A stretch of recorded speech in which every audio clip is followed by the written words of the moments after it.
અને હાથ મારીને એના કરતા છોડી દીધું.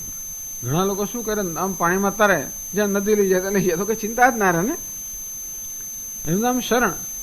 શરણ એટલે નદીના પ્રવાહમાં બસ આપણે આરામથી પડી રહ્યા છે.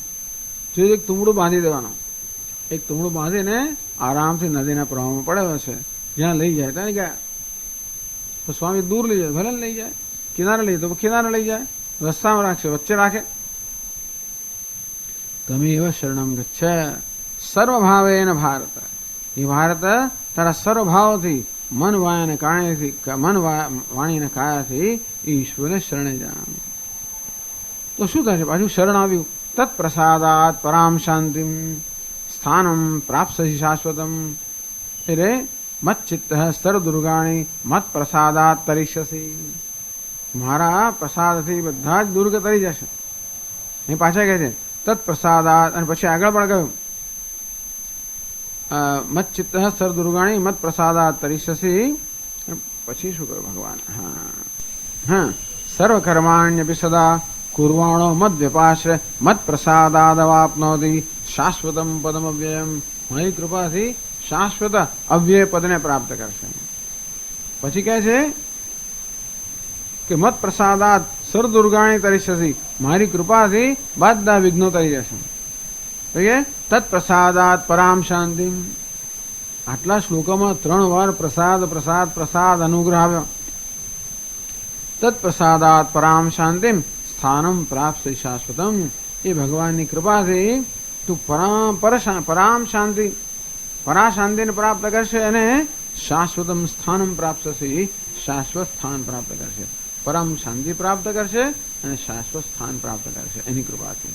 એની કૃપા કેમ પ્રાપ્ત થાય? તમે એવા શરણમ ગચ્છ. એને શરણાગત થવા એની કૃપા પ્રાપ્ત થશે. એની કૃપાથી પરમ શાંતિ પ્રાપ્ત થશે અને શાશ્વત સ્થાન પ્રાપ્ત થશે. આટલો પુરુષાર્થ રહ્યો તો મનુષ્યને ભગવાને કેટલી સ્વતંત્રતા આપી? આટલી. શી સ્વતંત્રતા? કે ભગવાનને શરણ થવું, બસ. એ સમજાવે છે ભાષ્યમાં. કહે છે તમેવ ઈશ્વરમ શરણમ આશ્રયમ સંસારાર્તિહરણાર્થમ ગચ્છ આશ્રય સર્વભાવેન સર્વાત્મના. હે ભારત, તમેવ ઈશ્વરમ. કહો તમેવ, એને જ. કોણ એ છે? એ જ ઈશ્વર, જે પ્રાણી માત્રના હૃદયમાં રહીને અંતર્યામી છે અને જળ ચેતન સર્વના અંતરમાં રહીને સૌ નિયંત્રણ કરનાર છે. એ ઈશ્વરને જ શરણમ ગચ્છ. શરણમ આશ્રયમ. શરણનો અર્થ છે જ્યાં. શ્રુ ધાતુનો અર્થ છે શરણ. જ્યાં જવાથી આપણા બધા દુઃખ, બધી આપત્તિ બધું નષ્ટ થઈ જાય. એટલે આશ્રય. તું ભગવાનને શરણ જા, ભગવાનનો આશ્રય લે, ભગવાનને રક્ષક તરીકે સ્વીકાર, ભગવાનને આશ્રય તરીકે સ્વીકાર. શેના માટે? સંસારાર્થી હરણાર્થમ. ભગવાનને શરણ શેના માટે જા? સંસારાર્થી હરણાર્થમ. આ સંસારનું દુઃખ છે ને એ દૂર કરવા માટે તું ભગવાનને શરણે જા. સંસાર સમુદ્રોત્તરણાર્થમ. અથવા સંસાર સમુદ્રને તરવા માટે તું ઈશ્વરને આશ્રય જા.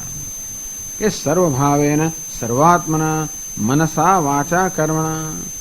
એટલે મનથી, વાણીથી, કર્મથી, સર્વભાવથી, સર્વાત્માથી, તારા સર્વ વ્યક્તિત્વથી, તારા સમગ્ર વ્યક્તિત્વથી, મનથી, વાણીથી, કાયાથી તું ઈશ્વરનું શરણ લે.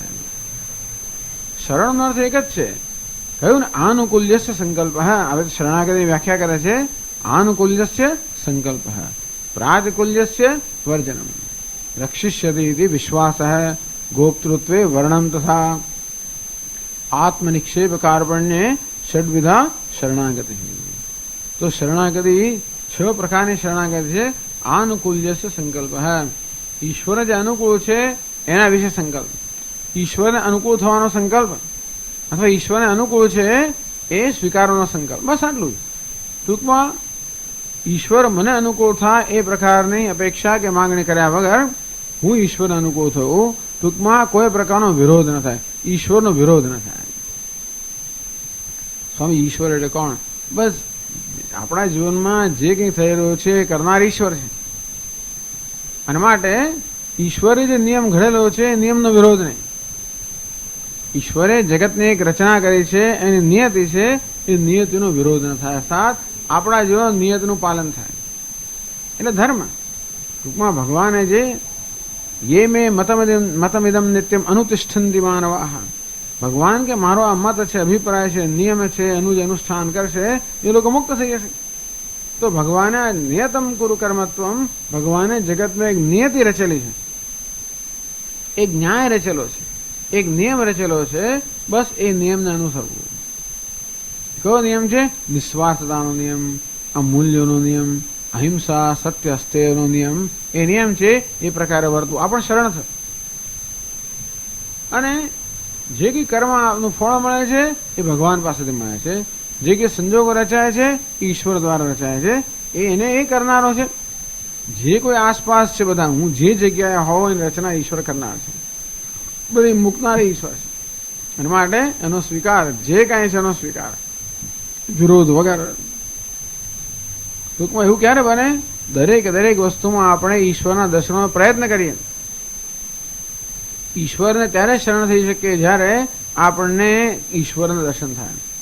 એટલે દરેક સંજોગો જે હોય, અનુકૂળ હોય, પ્રતિકૂળ હોય, બધાની અંદર પણ ઈશ્વરના સંકેત જોવાનો પ્રયત્ન કરીએ કે ઈશ્વરે રચેલું છે, એનો સંકેત એની પાસેથી આવે છે, અને માટે મને સ્વીકારીએ છે.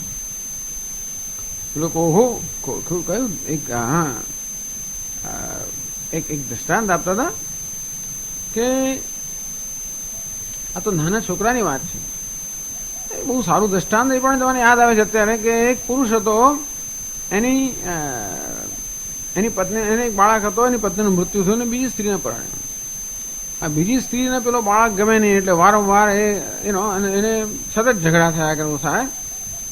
બાળક બિચારનો કોઈ વાંક નતો. ત્યાં સુધી પેલી સ્ત્રીએ પોતાના પતિને ભણવકાને મારી નાખ્યો. અને તે છેવટે એને પેલા બાપે પોતાના દીકરાને ઝેરનો પ્યાલો મોકલ્યો. બીજું તારા બાપે મોકલ્યો ઝેરનો પ્યાલો છે, કશો બાપે મોકલ્યો છે ને, આવું આવી જાતનું આવું કંઈ કરવા. આ તો શરણાગતિની વાત કરે છે કે અચ્છા, એના કરતાં વધારે સારું દ્રષ્ટાંત પેલું છે કે આ લોકો બધા એક મોટા જહાજમાં, વહાણમાં જઈ રહ્યા છે, અને એક મોટું વાવાઝોડું આવે છે. બધા લોકો એકદમ હાંફળા ફાંફળા થઈ ગયા, અને શું કરવું શું નહીં, ઓમ ને પ્રાર્થનાઓ થવા માંડ્યું. અને ત્યારે એક ભક્ત હતો ભગવાનનો, એ તો બસ વાવાઝોડા સામે જોઈ જ રહ્યો હતો, એકી ટસે જોઈ રહ્યો. એની પત્ની કે કેમ, તમને કઈ ભય નથી લાગતો? તો માણસ તરત એક પિસ્તોલ કાઢી એની પત્નીના કપાળમાં ધરી કે તને ભય લાગે છે કે નહીં? કે ના ના, મને ભય નથી. કેમ નથી લાગતો? આ પિસ્તોલનો ભય નથી લાગતો? તો કે ના, આ તો તમે ધરેલી છે ને પિસ્તોલ, મને શેનો ભય? બસ ત્યારે આ પિસ્તોલ પણ ભગવાને ધરેલી છે ને, તો મને શેનો ભય? આવી જાતનું. ટૂંકમાં આમ શરણાગતિના જાતના બધા દ્રષ્ટાંતો આપતા હોય છે. આ તો અઘરી વસ્તુઓ છે, પણ કહેવાનો ભાવ એ છે કે શરણાગતિની પરમ કક્ષા કઈ છે? તો કે ઈશ્વરનો આપણા જીવનમાં જેટલા અંશે સ્વીકાર હોય એટલે અંશે શરણાગતિ. બે વસ્તુ છે, એક અહંકાર છે અને બીજો ઈશ્વર. યદ અહંકારમાશ્રિત્ય ન યોત્સેતિ મન્યસે. અહંકારનો આશ્રય લઈને તું જીદ કરીને કહીશ પંડિતોહમ સ્વતંત્રોહમ, હું સ્વતંત્ર છું, મારે કોઈનું કોઈ કરવાનું નથી, એમ અહંકારનો આશ્રય લઈને ન યોત્સે, યુદ્ધ નહીં કરું એ તે મન્યસે, તું માને છે એ તારો નિશ્ચય નિષ્ફળ જશે. તું કોનો આશ્રય લઉં? તમે એવા શરણમ ગચ્છ. ઈશ્વરનો આશ્રય. બે આશ્રય છે જીવનમાં, ક્યાં તો અહંકારનો આશ્રય કે ઈશ્વરનો આશ્રય. તો ઈશ્વરનો આશ્રય એટલે મનસા વાચા કર્મણા છે. ટૂંકમાં જેટલે અંશે સ્વામીજી મહારાજ જેમ કે એમ more of Eshwara less of આઈ. આપણા જીવનમાં જેટલો ઈશ્વરનો પ્રવેશ થાય એટલો અહંકાર ધીમે ક્ષીણ થાય. ટૂંકમાં ઈશ્વરને આપણી વચ્ચે કશી વસ્તુ આડી આવનારી હોય તો અહંકાર છે, પણ અહંકાર જવાનું નથી. અને એટલે એમાંથી મુક્ત થવા માટે આપણે કોઈનો આશ્રય સ્વીકારવો પડે, તો જ એનામાંથી છૂટીએ. આ બધા અહંકાર બી અસુર છે ને, એના ગંજામાંથી છૂટવા માટે કોઈકનો આશ્રય લેવો પડે ને. એટલે કહે છે ઉપનિષદમાં કહે કે જે સત્ય છે ને એટલા માટે સત્યને જ ધર્મ કહે છે. કઈ સત્ય રક્ષણ કરનાર છે. આમ તો ભગવાને 4 વર્ણને ઉત્પન્ન કર્યા અને ક્ષત્રિયને ઉત્પન્ન કર્યો એ બધાનું રક્ષણ કરનાર છે, બધાનું નિયંત્રણ કરનાર છે. પછી ભગવાને ધર્મને ઉત્પન્ન કર્યો કે ક્ષત્રિયોનું નિયંત્રણ કરનાર છે. તેથી જેમ નબળો માણસ રાજાની મદદથી કોઈ બળવાન સામે પણ ટકી શકે, તેવી રીતે પણ આ સંસાર ટકવા માટે શું છે? આપણે આશ્રય લેવો ધર્મનો. ત્યાં ધર્મની વાત કરી, અહીં ઈશ્વરની વાત કરે. ટૂંકમાં જીવનમાં કોઈ સબળનો આશ્રય જોઈએ તો જ પછી આ બળવાન અહંકાર છે ને એના સકંજામાંથી છૂટાય, નહીં તો ના છૂટાય. તમેવ શરણમ ગચ્છ, તું એને જ શરણ જા. એટલે ટૂંકમાં આ બધા હવે શરણાગતિની બધી ભગવાનનો ઈશ્વરનો પ્રસાદ, અનુગ્રહ અને શરણાગતિ એને મધુસૂદન સર્વે સમજાવે છે કે ભગવદ્ ગીતાનો મુખ્ય ઉપદેશ કયો? શરણાગતિ. એને શું પ્રાપ્ત થાય? ઈશ્વરનો અનુગ્રહ. એનાથી શું પ્રાપ્ત થાય? મોક્ષ પ્રાપ્ત થાય. પણ મોક્ષ પ્રાપ્ત કરવાનું સાધન ઈશ્વરનો અનુગ્રહ, ઈશ્વરનું સાધન શરણાગતિ. તો સર્વભાવેન ભારત તત્પ્રસાદાત, તો જેટલે અંશે ઈશ્વરનો આપણા જોનો પ્રવેશ થાય એટલે અંશે આપણને પ્રસાદ અથવા અનુગ્રહ પ્રાપ્ત થાય. સ્વાભાવિક છે ને? અનુગ્રહ એટલે અનુકૂળતા. જેટલે અંશે આપણે અનુકૂળ બને એટલે અંશે અનુકૂળ, ને એ તો અનુકૂળ છે જ, પણ એની અનુકૂળતાનો અનુભવ આપણે થવા માંડે જેમ આપણે અનુકૂળ બનીએ તેમ. એવું જ કહેવું જોઈએ. ઈશ્વર આપણને અનુકૂળ થાય ને બીજાને અનુકૂળ ના હોય એવું કહેવું પણ યોગ્ય નથી. પણ ઈશ્વરની અનુકૂળતા તો છે જ, એનો પ્રસાદ તો છે જ, પણ એ પ્રસાદનો આપણને અનુભવ થવા લાગે. જેમ 9મા અધ્યાયમાં કહ્યું, સમોહમ સર્વભૂતેષુ નમે દ્વેષ્યોસ્ય ન પ્રિય. હું તો પ્રાણી માત્રમાં સમાન ભાવે રહેલો છું, મને કોઈ દ્વેષ્ય નથી, ક્યાંય કોઈ પક્ષપાત નથી. તો ભગવાન એવું કેમ કે કેટલાકને આપના અનુગ્રહ અનુભવ થતો લાગે છે અને કેટલાકને થતો નથી. ये भजन्ति मां भक्त्या मयिते तेषु चाप्यहम. पर જે લોકો ભક્તિપૂર્વક મારું ભજન કરે છે એ લોકો મારામાં છે અને હું એમનામાં છું. જ્ઞાનમાં આવ્યું ત્યારે તો એ લોકો મારામાં જ, હું એમનામાં નથી. મસ્તાને સર્વભૂતાની નચાહમ તે અવસ્થિત, એ મારામાં છે, હું એમનામાં નથી. ભક્તિ આવી ત્યારે શું કહે છે? એ મારામાં છે, હું એમનામાં છું. કહેવાની રીત છે, પણ કહેવાનો ભાવ એ છે કે એ ભજન્તિ મામ ભક્ત્યા, જે ભક્તિપૂર્વક મારું ભજન કરે છે એમને મારા અનુભવ થાય. એટલું જ કહું. શંકરાચાર્ય મહારાજ ત્યાં સમજાવે કે આ ક્યાં અગ્નિ જે નજીક હોય એની ઠંડી દૂર કરે. અગ્નિ તો બધાની ઠંડી દૂર કરવા તૈયાર જ છે, પછી દૂર રહે એ બિચારો ઠંડીમાં થથરતો હોય, નજીક હોય એ ઠંડી મુક્ત થાય. કલ્પ વૃક્ષ છે, પણ જે કોઈ સંકલ્પ કરે એ નીચે રહીને એનો સંકલ્પ પૂરો કરે, પછી દૂર રહે એનો સંકલ્પ પૂરો ના થાય. અંતે રીતે ઈશ્વર તો બધા પર અનુગ્રહ કરતો હોય છે, પણ એના અનુગ્રહ અનુભવ કરવાની એ અનુકૂળ છે એ આપણે ખાતરી થાય એ માટેનું સાધન બતાવ્યું. ઈશ્વર મારી સાથે, એકવાર એવી ખાતરી થાય પછી કોઈને ભય લાગે જ નહીં ને. ભગવાન મારી સાથે છે એકવાર એવું લાગ્યું, માં મને બહુ ડર લાગે છે, કઈ બેટા ચિંતા ના કરીશ, આ વનમાંથી જતા બહુ ડર લાગે છે, કઈ વાંધો નહીં, તું તારા ભાઈને બોલે. કોણ મારો ભાઈ? ગોપાલ ભૈયા. બસ બોલાવજે, ગોપાલ ભૈયા, ગોપાલ ભૈયા. બસ એને એકવાર લયું કે આ ગોપાલભાઈ મારી સાથે, પછી ડર ના લાગે ને. તો જીવનમાં આપણને પણ લાગે કે ઈશ્વર મારી સાથે છે તો પછી ડર ના લાગે. પણ એ ત્યારે થાય જ્યારે ઈશ્વરનો આપણે અનુગ્રહ પ્રાપ્ત કર્યો હોય, એ ત્યારે થાય જ્યારે આપણે પણ ઈશ્વરનો સ્વીકાર કર્યો હોય જીવનની અંદર. તત્પ્રસાદાત એટલે સર્વાત્મના હે ભારત. આ પ્રકારે સર્વ રીતે ધીમે ધીમે થાય. આપણે એક પ્રક્રિયા છે, એવું નથી કે તરત થાય, પણ ધીમે ધીમે. બહુ મુશ્કેલ છે ને. વારંવાર આપણો અહંકાર આવે, જેમ સમુદ્ર મંથન કરતા પેલું ઝેર આવે ને વાર, તેમ આપણે આવું કરવા જઈએ ને મંથન કે ઈશ્વરની શરણાગતિ, પેલો અહંકાર આવે એ કે છોડે. અત્યાર સુધી રાજ્ય કર્યું હોય, આપણે રાજ્યથી હવે દૂર કરવો હોય તો એ ના થાય. બધો એનો વિરોધ કરે, બધું ઝેર બહાર કાઢે અને આપણે એ બહુ સહન કરવું પડે. એટલે પણ એમ કરતા કરતા છેવટે અમૃત પ્રાપ્ત થાય. પણ એની પહેલા ઝેરનો અહંકાર રૂપી ઝેરનો સામનો કરો, એ જ મોટી મુશ્કેલી કરે ને. અનેક પ્રકારનો ભય ઉત્પન્ન કરે. તારું શું થશે, શું નહીં થાય, બહુ સ્વીકારી લે શું થશે, કોઈ શું કહેશે, ફલાણું શું થશે, ભવિષ્યમાં શું થશે, આમ શું થશે. અનેક પ્રકારના પ્રશ્નો ઉત્પન્ન કરે, અનેક પ્રકારનો ભય આપણને દર્શાવે, અનેક સલામતી ઉત્પન્ન કરે જ. એમ કરીને પછી આપણો ઉત્સાહ છે ને, આપણો ઉત્સાહને જ નબળો પાડી દે. ડર લાગે એકવાર કે હા તો મારું શું થશે, બસ. એટલે આ બધું અહંકારનું કાર્ય છે. એટલે અહંકારમાં લડત તો આપવાનો બરોબર, એનું ઝેર પણ બહાર કાઢવાનું જ પ્રેમ કરતા કરતા. એટલે આખી આ પ્રોસેસ છે, પ્રક્રિયા છે. એક વારમાં બનતું નથી. આ શરણાગતિ પણ ધીમે ધીમે ધીમે ધીમે એની માત્રા જે છે એ વધતી હોય છે. પણ એમ જેમ જેમ શરણાગતિ જેટલે અંશે ઈશ્વરનો સ્વીકાર થાય, એટલે અંશે એની કૃપાનો અનુભવ થાય, એટલો અંશે વળી પાછો ઉત્સાહ જન્મે. એમ કરતા કરતા એનો સ્વીકાર એની કૃપા, એનો સ્વીકાર એની કૃપા, આ પ્રકારની પ્રક્રિયા ચાલે. તો શું પ્રાપ્ત? એનો પ્રસાદ પ્રાપ્ત. એ કે છે આગળ, તતઃ તત્પ્રસાદાદ ઈશ્વરાનુગ્રહાદ પરામ પ્રકૃષ્ટામ શાંતિમ પરામ ઉપરતિમ સ્થાનમ ચ મમ વિષ્ણોઃ પરમં પદમ અવાપ્સ્યસી શાશ્વતમ નિત્યમ.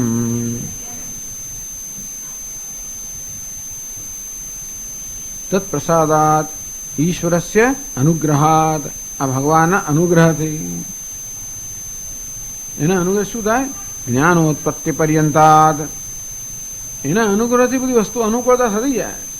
આપણે પછી જોયું ને, શાસ્ત્રની કૃપા પ્રાપ્ત, ગુરુ પ્રાપ્ત થાય, ગુરુ કૃપા પ્રાપ્ત થાય, શાસ્ત્ર કૃપા પ્રાપ્ત થાય, પછી આત્મકૃપા પ્રાપ્ત થાય. બધી ધીમે ધીમે વધી. તો ઈશ્વરની કૃપાથી ગુરુ મળે, ગુરુની કૃપાથી શાસ્ત્ર મળે, શાસ્ત્રની કૃપાથી આપણો આત્મા મળે. એમ કરતા વળી પાછી દરેક વસ્તુ બીજામાં ઉમેરો કરતી જાય. એમ કરતા કરતા એટલે કયું? જ્ઞાનોત્પત્તિ પર્યંતાત ઈશ્વર પ્રસાદાત. ઈશ્વરનો અનુગ્રહ જ્ઞાન ઉત્પન્ન થાય ત્યાં સુધી ઈશ્વરનો અનુગ્રહ. 10મા અધ્યાયમાં કહ્યું, આત્મભાવસ્થ અજ્ઞાનજમ તમઃ જ્ઞાનદીપેન ભાસ્વતા નાશયામી. તો હું તો એનું અજ્ઞાન બીજપતથી અજ્ઞાનનો નાશ કરું છું. ત્યાં સુધી ઈશ્વરનો અનુગ્રહ. એને કારણે પરામ શાંતિમ સકાર્ય અવિદ્યા નિવૃત્તિમ. શાંતિ તો બધા પ્રકારના દુઃખમાંથી મુક્તિ. બે વસ્તુ કહી. એક તો પરામ શાંતિ પ્રાપ્ત થાય. પરમ શાંતિ અર્થાત એક તો આપણને બધા દુઃખમાંથી મુક્તિ થાય, અને સ્થાન એટલે કે સુખ પ્રાપ્ત થાય. બધી વસ્તુ કહ્યું, દુઃખ નિવૃત્તિ અને સુખ પ્રાપ્તિ. આ શાંતિ એટલે સર્વ અનર્થ નિવૃત્તિ. અવિદ્યાઓપશમ રૂપામ. તો અવિદ્યા જાય, એને કારણે જે કામ કર્મ બધા જન્મેલા હોય, આ બધા જે અશાંત કરનારા છે, એ બધી અશાંતિ દૂર થાય. બધી અશાંતિ જન્મે છે દુઃખમાંથી, દુઃખ જન્મે છે બધું અવિદ્યામાંથી. તો જેમ જેમ અજ્ઞાન જેમના ભ્રમ દૂર થતા જાય, તેમ તેમ એને કારણે થતી અશાંતિ દૂર થતી જાય. એટલે ભગવાન કહે છે પરામ શાંતિમ પ્રકૃષ્ટામ શાંતિમ પરામ ઉપરતિમ. આપણું મન આપોઆપ ઉપરત થઈ જાય, એટલે કે આત્મનિષ્ઠ બને, આત્મ કેન્દ્રિત બને, બધા સંઘર્ષ મુક્ત બને. આ પણ બનતું જ જાય. એવું પણ નહીં કે એક દિવસ બનશે. જેમ જેમ ઈશ્વરની કૃપા પ્રાપ્ત થાય તેમ તેમ મનમાં શાંતિ આવતી જાય, સંઘર્ષો ઓછા થતા જાય, વિરોધ ઓછો થતો જાય, સંઘર્ષ ઓછા થાય. સારું, ઈશ્વર બધું કરે બરોબર જ છે. તેથી જે થશે સ્વીકારવા. આપણે તકલીફ શું છે કે ઈશ્વર જે કરે સ્વીકારવા તૈયાર નથી ને. આપણે કહીએ કે જે કરે સાચું, પણ જે સાચું નહીં, હું કહું એ કરે તો જ સાચું. પણ જે કરે એ સાચું, પછી આ જતું રહેશે તો જતું રહેશે, રસ્તામાં રખડીશું તો રખડીશું. આમ ધારો કે બધી તૈયારી છે તો શું, એ જે કરાવે એ કરવા તૈયાર હોઈએ તો. તૈયારી નથી આપણે શું બધું આપણું જાળવી રાખવા માંગીએ. પેલા કે ભાઈ ભગવાનનો સ્વીકારો ખરો, પેલા મારું બધું આગળ જાળવી રાખો, પછી ભગવાનને સ્વીકારો. એટલે અહંકારનો જાળવી રાખો. પેલી કીડી જે છે એ પેલા અગરમાંથી આવે મીઠાના ઢગલામાંથી, તો મીઠાનો કણ તો મોંમાં જાળવી જાય, પછી ખાંડ ખાય. સાકર ખાય ખરી, પણ મીઠાનો ગાંગડો અંદર રાખી જ મૂકે. તે પેલો અહંકારનો ગાંગડો તો રાખી જ મૂકવામાં આવે. અંતેથી એ બધું તો ટૂંકમાં આપણે એવી તૈયાર નથી. હું નથી કહેતો કે તૈયારી હોવી જોઈએ કે ના, પણ આ તો આપણામાં એવી તૈયારી હોતી નથી. કારણ કે અનેક પ્રકારનો ભય આપણામાં બહુ હોય છે બધો. એને કારણે આપણે ઈશ્વરનો પૂરેપૂરો સ્વીકાર નથી કરતા. પરંતુ જેટલા અંશે ઈશ્વરનો સ્વીકાર થાય એટલા અંશે સંઘર્ષમાંથી મુક્તિ. તો સ્વામી તો પછી મરી જવું પડે તો કઈ વાંધો નહીં, ધારો કે એવી તૈયારી હોય તો. એટલી બી તૈયારી હોતી નથી, પણ એટલુંમાં એટલે ભગવાન જે કરવું એ કરે. ધારો કે એવી આપણે તૈયારી હોય તો શું કરી લેવાનું છે ભગવાન પણ.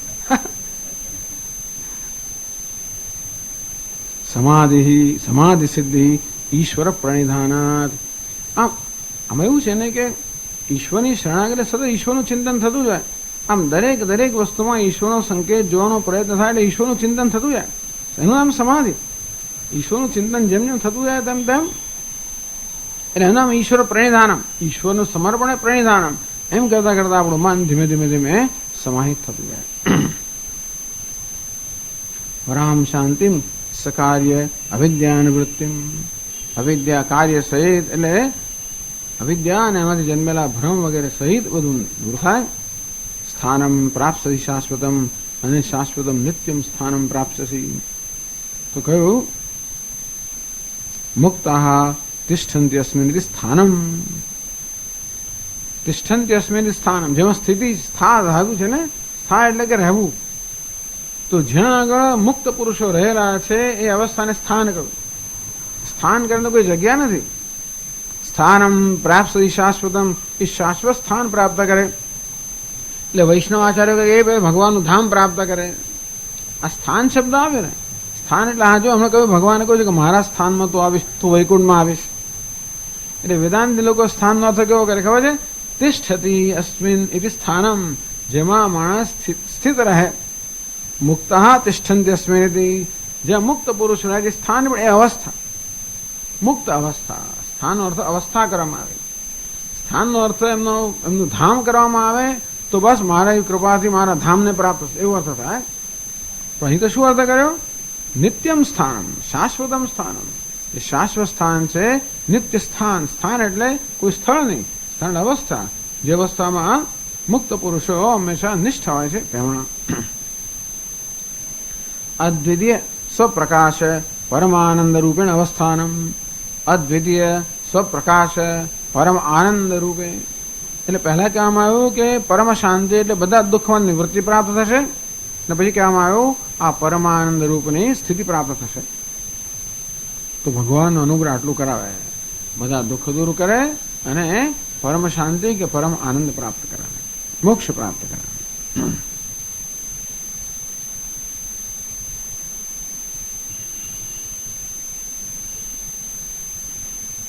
બસ ભગવાને ઉપદેશ પૂરો કર્યો.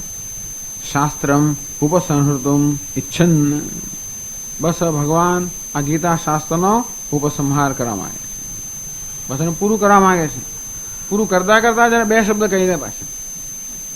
પૂરું કરતા કરતા પણ એકદમ નથી પૂરું કરી દેતા, જતા જતા અગત્યની વસ્તુ પાછી યાદ દેવડાવી દે. એવી રીતે ભગવાન હવે ગીતા શાસ્ત્રનો ઉપસંહાર કરવા ઈચ્છે છે અને એની ભૂમિકા રીતે રૂપે કહે છે 63મા શ્લોકમાં. ઇતિ તે જ્ઞાનમાખ્યાતમ ગુહ્યાદ ગુહ્યતરમ મયા વિમૃશ્યૈતદશેષેણ યથેચ્છસી તથા કુરુ.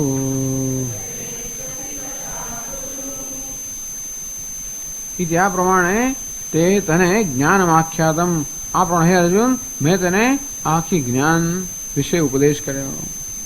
કેવું જ્ઞાન? ગુહ્યાત ગુહ્યતરમ જ્ઞાનમ. ગુહ્ય એટલે ગોપનીય, ગોપને છુપાવવા યોગ્ય, એના કરતા વધારે જ ગોપનીય, જે સામે રીતે બહાર ના પાડીએ આપણે. ગુહ્ય એટલે ગોપનીય, કોઈ મૂલ્યવાન વસ્તુ હોય તો આ મૂલ્યવાન કરતા વધારે મૂલ્યવાન જ્ઞાન છે એ મેં તને આ પ્રમાણે કહ્યું. મેં મારું કામ પૂરું કર્યું, હવે તારે શું કરવાનું?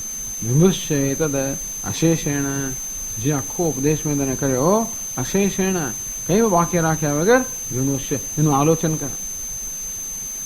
યથા ઈચ્છસી તથા કરું, અને ત્યાર પછી જે નિર્ણય પર આવે એ પ્રમાણે કર. ભગવાન નિર્ણય અર્જુન પર છોડે છે પાછા, પણ અર્જુન નિર્ણય કેમ કરવાની સૂચના આપી ને. એતદ અશેષણ વિમૃશ્ય, જે ઉપદેશ કર્યો એ તો સંપૂર્ણતયા એનું આલોચન કર, અને પછી મેં જે કહ્યું તાત્પર્ય નિશ્ચય કર, અને પછી એ નિર્ણય કર્યા પછી તને જે યોગ્ય લાગે તે પ્રમાણે તું કર. હું કહું છું તેમ કર નહીં, તને યોગ્ય લાગે તેમ કર. કે છે ભાષ્યમાં, ઇતિ એતત તે તુભ્યમ જ્ઞાનમ આખ્યાતમ કથિતમ ગુહ્યાત ગોપ્યાત ગુહ્યતરમ અતિશયેન ગુહ્યમ રહસ્યમ ઇત્યર્થઃ. ઇતિ અનેન પ્રકારેણ, આ પ્રકારે એટલે કે બીજા અધ્યાયના 11મા શ્લોકથી માંડીને 18મા અધ્યાયના 62મા શ્લોક સુધીનો પ્રકાર. આ પ્રકારે તુભ્યમ તે તુભ્યમ તને જ્ઞાનમ આખ્યાતમ, મેં તને જ્ઞાનમ આત્મમાત્ર વિષયમ મોક્ષ સાધનમ, મેં તને જ્ઞાન, કયું જ્ઞાન? મોક્ષ સાધનમ, જે મોક્ષનું સાધન છે એવું જ્ઞાન. કોના વિશેનું જ્ઞાન? આત્મા વિશેનું જ્ઞાન, બ્રહ્મ વિશેનું જ્ઞાન, અથવા આત્માને બ્રહ્મના એકતા વિશેનું જ્ઞાન, કે જગતમાં બધાની એકતા વિશેનું જ્ઞાન. વિશ્વ રહ્યું શું? આત્માને બ્રહ્મ સિવાય ત્રીજી કોઈ વસ્તુ જ નથી. એટલે આત્માને બ્રહ્મ એક, તો બધી વસ્તુ એક જ થઈ ગઈ. ટૂંકમાં અવિભક્તમ ચ ભૂતેષુ વિભક્તમેવ ચ સ્થિતમ. આ બધા વિભક્ત જણાતા ઉપાધિમાં પણ અવિભક્ત થયા પરમાત્મા રહેલો છે. એ અવિભક્ત પરમાત્મા જાણે કે વિભક્ત થઈ ગયો હોય એમ ભાસે છે. અવિભક્ત એટલે એને વિભાગ થયા નથી. એવું આકાશ જેમ અનેક બધા ખંડમાં વહેંચાયેલું હોય એમ લાગે, દિવાલોને કારણે આકાશ જાણે કે અનેક બધા ખંડમાં વહેંચાઈ ગયો એમ લાગે, ખરેખર આકાશ વહેંચાઈ નથી ગયું. તો આ પ્રકારે ઐક્ય જ્ઞાન, આત્મજ્ઞાન, આજે જ્ઞાન ભગવાન બે વસ્તુ આપી જો કે બ્રહ્મ વિદ્યા અને યોગ શાસ્ત્ર.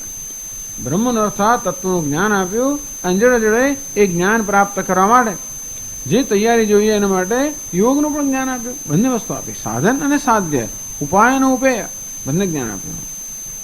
કેવું? ગુહ્યાત ગુહ્યતરમ, ગુહ્યાત ગોપ્યાત. ગોપ્ય એટલે જે છુપાવવું જોઈએ, છુપાવવા યોગ્ય છે, જે ઢાંકવા યોગ્ય છે, છુપાવવા યોગ્ય છે. એ તો કઈ હવે આપણે તો ઢાંકવા યોગ્ય વસ્તુ કે મૂલ્યવાન વસ્તુ એની વાત કરવામાં આવે છે. મૂલ્યવાન વસ્તુ આપણે ગમે તેમાં આમ રસ્તામાં ના ખુલ્લી રાખીએ તો આપણે શોરૂમમાં આપણે બધું મૂકીએ, પેલા રમકડા ને તે બધી વસ્તુઓ, પણ ત્યાં કે હીરા ના મૂકીએ. આપણા મૂલ્યવાન બધા અલંકાર હોય, હજારો રૂપિયા હોય, કે આપણે શો કેસમાં ના મૂકીએ. એ કોઈને બતાવીએ પણ નહીં. એ તો કોઈ ખાસમ ખાસ હોય એને બતાવાય, બાકી બતાવાય નહીં. અંદર લઈ જઈએ આપણે અને પછી બારણું બંધ કરી દઈએ, પછી સેફ ખોલીએ અને સેફની અંદર પાછું બીજું સેફ, એમાં પાછું બીજું બોક્સ, એમાં પાછું બીજું નાનું બોક્સ, એમાં પાછા પેલું રૂ, એમાં પાછા પેલા કાગળ, આમ કરીને કાઢીએ અને બતાવે કે જો હા. તને ખબર છે ક્યાંથી લોકો બીજી વસ્તુ બતાવતા હોય, ખાસ એમને કે બીજી વસ્તુ મળી હોય. ધારો કે બસ પેલા એક મુખી રુદ્રાક્ષ મળે હોય, કે પછી ઉમા પાર્વતીનો, ઉમાશંકરનો, કે જાત જાતની બધી બહુ મૂલ્યવાન વસ્તુ હોય છે જે લોકો આ પ્રકારે મૂલ્યવાન માનતા હોય. અમુક પ્રકારના પથ્થરો હોય, અમુક પ્રકારના એવી બધી વસ્તુઓ પણ મૂલ્યવાન માનો, એ પણ લોકોને બતાવે નહીં. કોઈકને બતાવે, કોઈક ના આપે, કોઈકને દેખાડે. અમુક વસ્તુ તો કોઈકને દેખાડે, રહસ્ય એવા હોય જીવનમાં, એ પણ આપણે બધાને ના કહીએ, કોઈકને કહીએ. જતા જતા કંઈ કહેવાનું છે એ કાનમાં કંઈ કે જો ફલાણી જગ્યાએ આટલું દાટેલું છે, કોઈ ના કહે અત્યાર સુધી. આવું મોટું રહસ્ય હોય કોઈકને કહી દે, અથવા તો કહ્યું કે આવું મેં વીલ કર્યું છે, પેલી જગ્યાએ આમ કહેલું છે, આમ છે, તો તે કંઈ ટૂંકમાં જે વસ્તુ બધે ના કહેવાની હોય એને આપણે ગુહ્ય, ગોપ્ય, ગોપનીય, છુપાવવા યોગ્ય એમ કહીએ.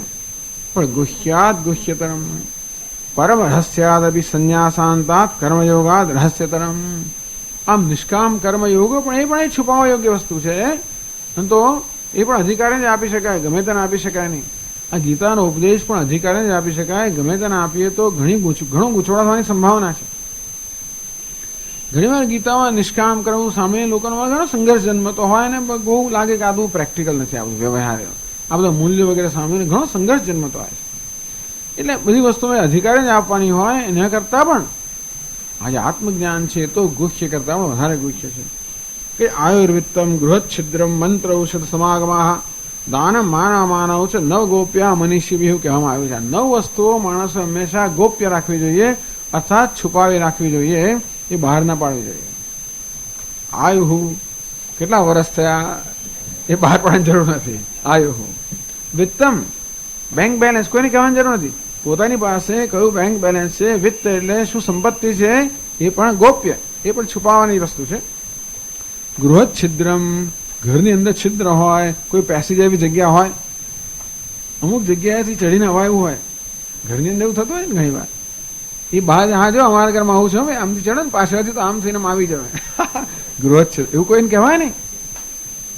અથવા ગૃહ છિદ્ર એટલે આપણા ઘરમાં કઈ દોષ હોય, કુટુંબમાં દોષ હોય, કંઈક કોઈએ કશું કર્યું હોય, કંઈક હોય, ઘણી વાર એવી જાતનું હોય કે એબ હોય, કલંક હોય, આળ કશું એવું તો હોય, આપણામાં હોય, બીજા કોઈમાં હોય, એ પણ છુપાવવાનું હોય હંમેશા. આપણા ઘરમાં કુટુંબમાં કોઈ છિદ્ર હોય, કોઈ એબ હોય, કોઈ દોષ હોય તો એ બહાર પડવાનું. તમે ખબર છે ભાઈ મારા પપ્પાએ શું કર્યું, મારા મમ્મીએ શું કર્યું, મારા ભાઈએ શું કર્યું, આમ બધું બહાર પાડે એવું બહાર પડવાનું હોય ને. એ જે આ ઘરની વસ્તુ ઘરમાં રાખવાની એમ પણ કહી શકાય. ઘણા લોકોને બધું આમ બહાર જઈને આમ કહેવાની ટેવ હોય છે. મંત્ર ઔષધ સમાગમા મંત્ર જે હોય એ પણ આપણે હંમેશા ગુપ્ત રાખવાનો હોય. ઔષધ જે ઔષધિ આપણે લેતા હોય કે અમુક ઔષધિઓ પણ ગુપ્ત રાખવાની હોય છે. સમાગમા સમાગમ એટલે પેલી ઘણી બધી ધાતુઓ આવે છે કે અમુક ઘણી રાસાયણિક પ્રક્રિયા હોય છે જેનાથી આખી ધાતુઓના સ્વમાં પરિવર્તન આવે. એવી રાસાયણિક પ્રક્રિયાઓ હોય કે લોખંડમાંથી સોનું બની જાય, એવી પ્રક્રિયાઓ આવતી હોય છે. રેતીમાંથી સોનું બનાવે છે, જાત જાતની એ બધી વસ્તુઓ પણ છુપાવવાની હોય, એટલે કે એને ગુપ્ત રાખવાની હોય. દાનમ આપણે જે દાન કર્યું હોય ને એ પણ ગુપ્ત રાખવાનું હોય. માન અવમાનવ છે, જે આપણે સન્માન મળ્યું હોય ને એ પણ ગુપ્ત રાખવાનું, અને આપણું અપમાન તો એ પણ ગુપ્ત રાખવાનું. માન અવમાનવ છે નવ ગોપ્યા મનીષિભી બુદ્ધિમાન મનુષ્યોએ આ 9 વસ્તુઓને ગુપ્ત રાખવાની. એટલે આને ગુહ્ય કહ્યું. ગુહ્યાત ગુહ્યતરમ આ તો બધી સામાન્ય વસ્તુઓ છે, એને આપણે ગુપ્ત રાખતા હોઈએ તો પછી અર્જુન તને જે આત્મજ્ઞાન કહ્યું હતું આ બધા ગોપનીય કરતા અત્યંત ગોપનીય છે. તો કર્મયોગ પણ એક ગુપ્ત છે, ગોપનીય છે. એનાથી પણ મેં સંન્યાસ અને જ્ઞાનનો જે ઉપદેશ કર્યો વધારે ગુપ્ત છે. ગુહ્યાત ગુહ્યતરમ આખ્યાતમ ઇતિ જ્ઞાનમ આખ્યાતમ કથિતમ. પછી આગળ કહે છે, એટલે આ એક તો ભગવાન પછી આગળ કહે છે, એટલે શંકરાચાર્ય આગળ સમજાવે છે. મયા સર્વજ્ઞેન ઈશ્વરેણ ભાઈ કોણે કહ્યું છે પણ મહત્વનું છે. મયા મેં તને કહ્યું ઈશ્વરેણ સર્વજ્ઞેન હું સર્વજ્ઞ છું, ઈશ્વર છું, મેં તને કહેલું છે. સર્વજ્ઞ પરમ આપતેન તો અત્યારે પરમ આપતા એટલે તારા જે આ વસ્તુનો જાણકાર છે અને જોડે જોડે તારો હિતેચ્છ છે. યત્તેહમ પ્રિયમાણાય વક્ષ્યામિ હિતકામ્યયા. અર્જુન તારાથી પ્રસન્ન થયેલો હું તારા હિતની ઈચ્છા કરીને તને કહું છું. રહસ્યમ હેતુદુત્તમમ ભક્તોસી મેં સખા છે, મારો ભક્ત છે, સખા છે, માટે આ ઉત્તમ રહસ્ય તને કહ્યું.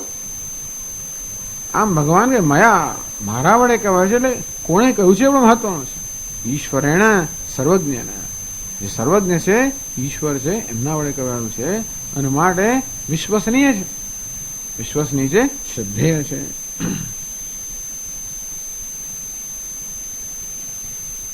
આ જ્ઞાન શબ્દનો અર્થ કર્યો જ્ઞાનમ કરણ વ્યુત્પત્ત્યા ગીતા શાસ્ત્રમ. એટલે જ્ઞાયતે અનેન ઇતિ જ્ઞાનમ એવું કહ્યું. જેના વડે જ્ઞાન પ્રાપ્ત કરવામાં આવે એનું નામ જ્ઞાન, એટલે ગીતા શાસ્ત્ર. એ પ્રમાણે મેં તેના ગીતા શાસ્ત્ર કહ્યું. જ્ઞાન શબ્દનો અર્થ કર્યો ગીતા શાસ્ત્ર. તો જેનાથી આપણને જ્ઞાન થાય એ ઉપદેશ, આ ઉપદેશ મેં તને કરાવો એ તો કહેવામાં આવ્યું. તો આ પ્રકારે મેં મારું કાર્ય પૂરું કર્યું, હવે શું કરવાનું? એટલે કહે છે આગળ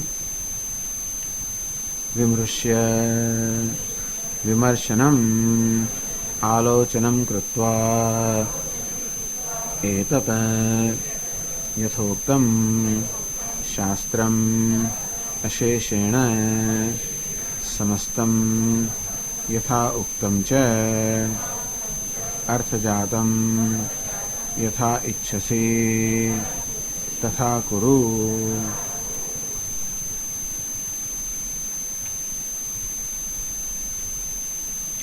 વિમૃશ્ય એતદ અશેષેણ વિમર્શનમ વિમર્શનમ આલોચનમ આલોચન કરવું આલોચનમ વિમૃશ્ય એટલે આલોચનમ કૃત્વા વિમર્શનમ કૃત્વા વિમર્શ કરે ને આલોચન કરે નહીં એટલે જે બધું કહેવામાં આવ્યું એનું અશેષણ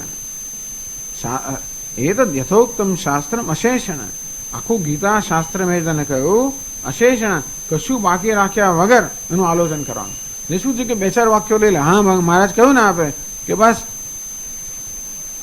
વિવિક્ત દેશ સેવિત્વમ આપણે કહ્યું ને કે ભાઈ એકાંતનું સેવન કરવું જોઈએ બસ હું તો કરીશ હવે આખું તો સાંભળો એવું નહીં એક વસ્તુ લઈને નહીં અથવા એક અધ્યાય લઈને નહીં અમુક વસ્તુ લઈને નહીં પરંતુ સમગ્રતયા વિમુષ અશેષેણ સમસ્તમ યથા ઉક્તમ એ મધુસૂદન સમજાવે છે કે ભગવાને સમસ્ત શું કહ્યું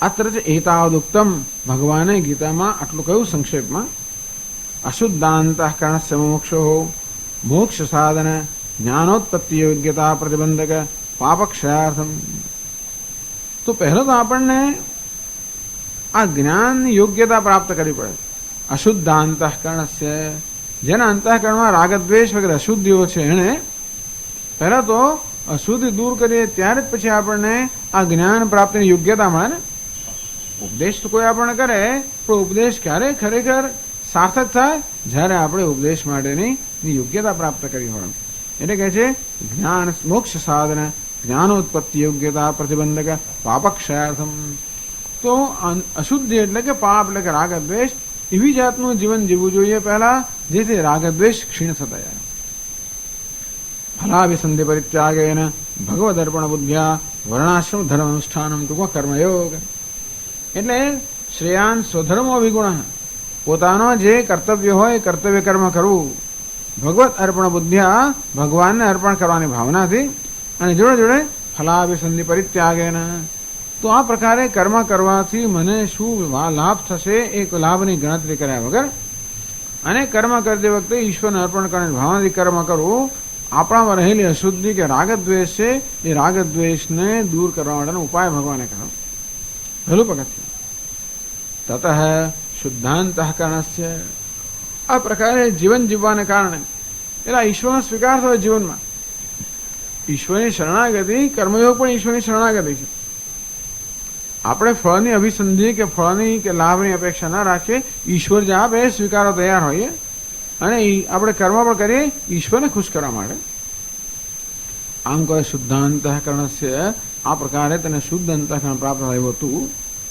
વિવિધ દિશા ઉત્પત્ત તો આપણામાં જ્ઞાનની ઈચ્છા જાગૃત થાય ગુરુ ઉપસૃત્ય તો ગુરુનો શરણ લઈને જ્ઞાન સાધન વેદાંત વાક્ય વિચારાય અને પછી જ્ઞાનનું સાધન જે વેદાંત વાક્ય છે એટલે શાસ્ત્ર મહાવાક્ય જે છે એનું શ્રવણ એનું મનન એનું નિધ્યાસન ટૂંકમાં શાસ્ત્ર વિચાર કરવા માટે ગુરુજીનું શરણ લેવું અને પછી આગળ કહ્યું ભગવાને વિવિક્ત દેશે છે સુખાસનસ નહીં શું છે વિવિક્ત બુદ્ધ્યા વિશુદ્ધયા યુક્ત ધૃત્યાત્માનમ નિયમ્ય છે શબ્દાદીન વિષયામ શક્યા રાગદ્વેષો વિવિક્ત સેવી લઘ્વાસી યતવાક્કાય માનસ આ પ્રકારે એકાંતનું સેવન કરવું અલ્પ માત્રામાં આહાર વગેરે જે કહેવામાં આવ્યું આ પ્રકારે એ પ્રકારની જીવન નીતિ સહિત શાસ્ત્રનું શ્રવણ મનન વગેરે કરવાથી ધ્યાન થાય મહાવાક્યનું અને એ દ્વારા મોક્ષ પ્રાપ્ત થાય એટલે ભગવાને બ્રહ્મ વિદ્યા અને યોગ શાસ્ત્ર જ્ઞાનના ઉપાય તરીકે અંતઃકરણ શુદ્ધિ માટે અંતઃકરણ એટલે અશુદ્ધિ કે પાપ દૂર થવા માટે કર્મયોગ એ થયા પછી જ્ઞાન યોગેન સાંખ્યાનામ કર્મયોગેન યોગીનામ આમ સાંખ્ય અર્થાત શુદ્ધ અંતઃકરણ વાળા પુરુષો માટે જ્ઞાન યોગ અને કર્મયોગ અને યોગીનામ જેમને શુદ્ધિની જરૂર છે એવા માટે કર્મયોગ આ ભગવાને કહ્યું એટલે અથવા ભગવાને કર્મની વાત કરી ઉપાસનાની વાત કરી જ્ઞાનની વાત કરી ભગવાને ત્વમ પદનું નિરૂપણ કર્યું તત્પદનું નિરૂપણ કર્યું તત્વના ઐક્યનું નિરૂપણ કર્યું આ પ્રકારે ભગવાને નિરૂપણ કર્યું એટલે આખું શાસ્ત્ર જોવાનું કોઈક જગ્યાએથી મને જે ગમ્યું એ પ્રમાણે નહીં આખા શાસ્ત્રનું આલોચન કરીને વિમૃશ્ય આ પ્રકારે વિમર્શ કરીને આલોચન કરીને અશેષેણ યથા ઈચ્છસી તથા કરું. અને પછી તને જે ઈચ્છા લાગે યોગ્ય લાગે એ પ્રમાણે કરે. જ્ઞાનમ કર્મ વા યદ ઇષ્ટમ તદ અનુતિષ્ઠ. તને જ્ઞાનની સાધના સંન્યાસ તને યોગ્ય લાગે તો એમ કર, કે પછી કર્મનું અનુષ્ઠાન કરો યોગ્ય લાગે તો એમ કર. યથેચ્છસી તથા કરું.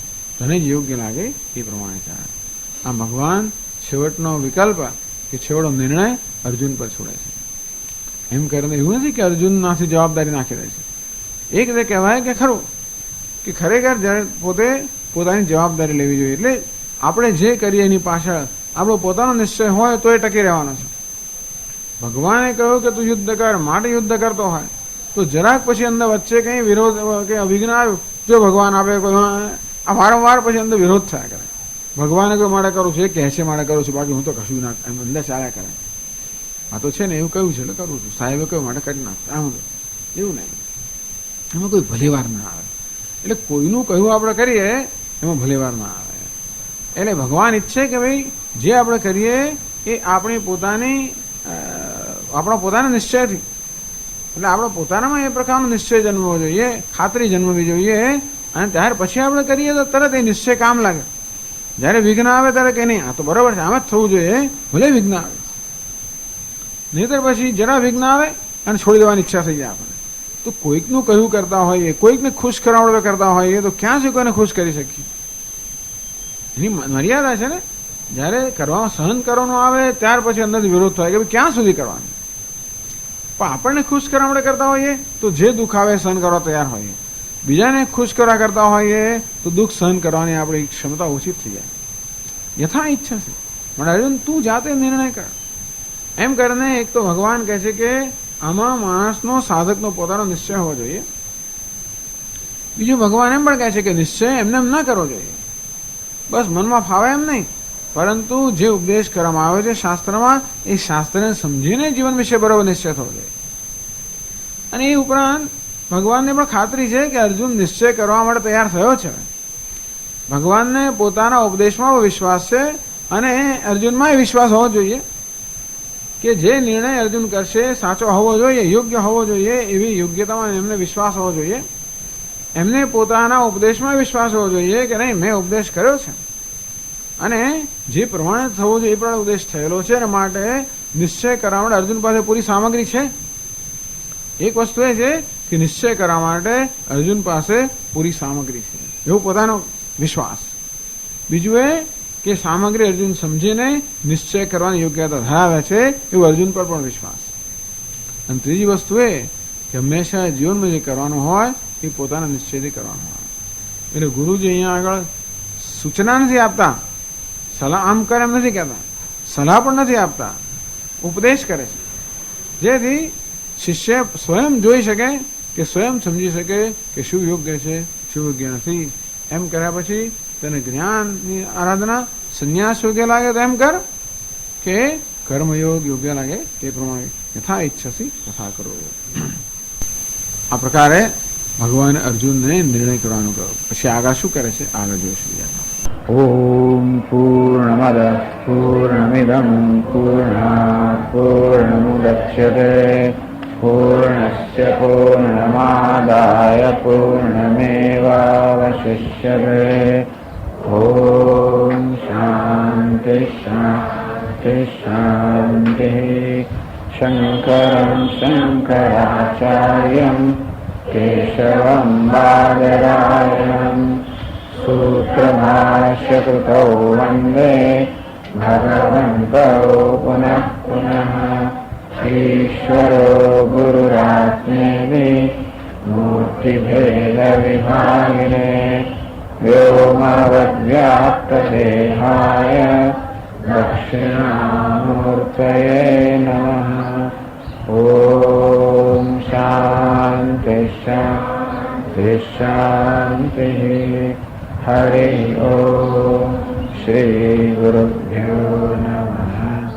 હરિ ઓમ. નારાયણઃ પરો વ્યક્તાत्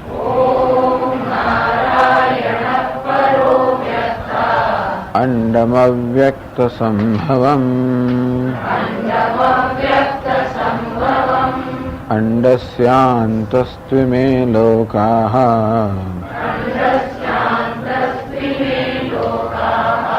સપ્તદ્વીપા ચ મેદિની.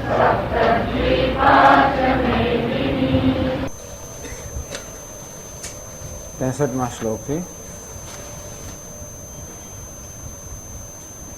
ઇતિ તે જ્ઞાનમાખ્યાતમ.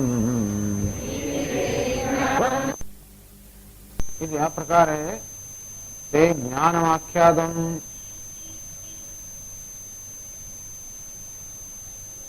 તો જ્ઞાયતે અનેન ઇતિ જ્ઞાનમ, જેના વડે જ્ઞાન થાય એ જ્ઞાન સાધન વડે જ્ઞાન શબ્દ વપરાયો અર્થાત ગીતા શાસ્ત્ર. ઇતિ તે જ્ઞાનમાખ્યાતમ, આ પ્રકારે હે અર્જુન મેં તેના ગીતા શાસ્ત્રની વ્યાખ્યા કરી. ગુહ્યાદ ગુહ્યતરમ, જે ગુહ્ય અર્થાત ગોપનીય, જે ગોપનીય છે, રક્ષણ કરવા યોગ્ય છે, છુપાવવા યોગ્ય છે, ઢાંકવા યોગ્ય છે, એવું ગોપનીયથી પણ અત્યંત ગોપનીય અર્થાત જે મૂલ્યવાનથી પણ અત્યંત મૂલ્યવાન એવું આ જે જ્ઞાન છે એ માયા અર્થાત મારા વડે, હું જ સર્વજ્ઞ છું, ઈશ્વર છું, પરમ આપ્ત છું, મેં તને આ ગુહ્ય તે પણ ગુહ્ય એવું ગીતા શાસ્ત્ર છે એ ગીતા શાસ્ત્રની વ્યાખ્યાન કર્યું અર્થાત ઉપદેશ કર્યો. વિમૃશ્ય એતદ અશેષેણ યથા ઇચ્છસી તથા કરું. એતદ અશેષેણ વિમૃશ્ય. અર્જુન, હવે મેં જે બધું જ કહ્યું તને બીજા અધ્યાયના 11 શ્લોકથી માંડીને 18મા અધ્યાયના 63 શ્લોક સુધી, એતદ યથોક્તમ શાસ્ત્રમ, આ સમગ્ર શાસ્ત્ર મેં તને કહ્યું, અશેષણ સમસ્તમ, એ સમગ્ર શાસ્ત્રને વિમૃશ્ય આલોચનમ કૃત્વા, આ સમગ્ર ઉપદેશનું આલોચન કરીને, એટલે કે આ સમગ્ર તાત્પર્ય શું છે, તાત્પર્ય નિશ્ચય તું કર. આટલા મોટા પ્રવચનની અંદર પણ સૌથી મહત્વનું શું તાત્પર્ય, ભગવાન આ બધા દ્વારા શું કહેવા માંગે છે એ બરોબર તું સમજ અને ત્યાર પછી તું નિર્ણય લે.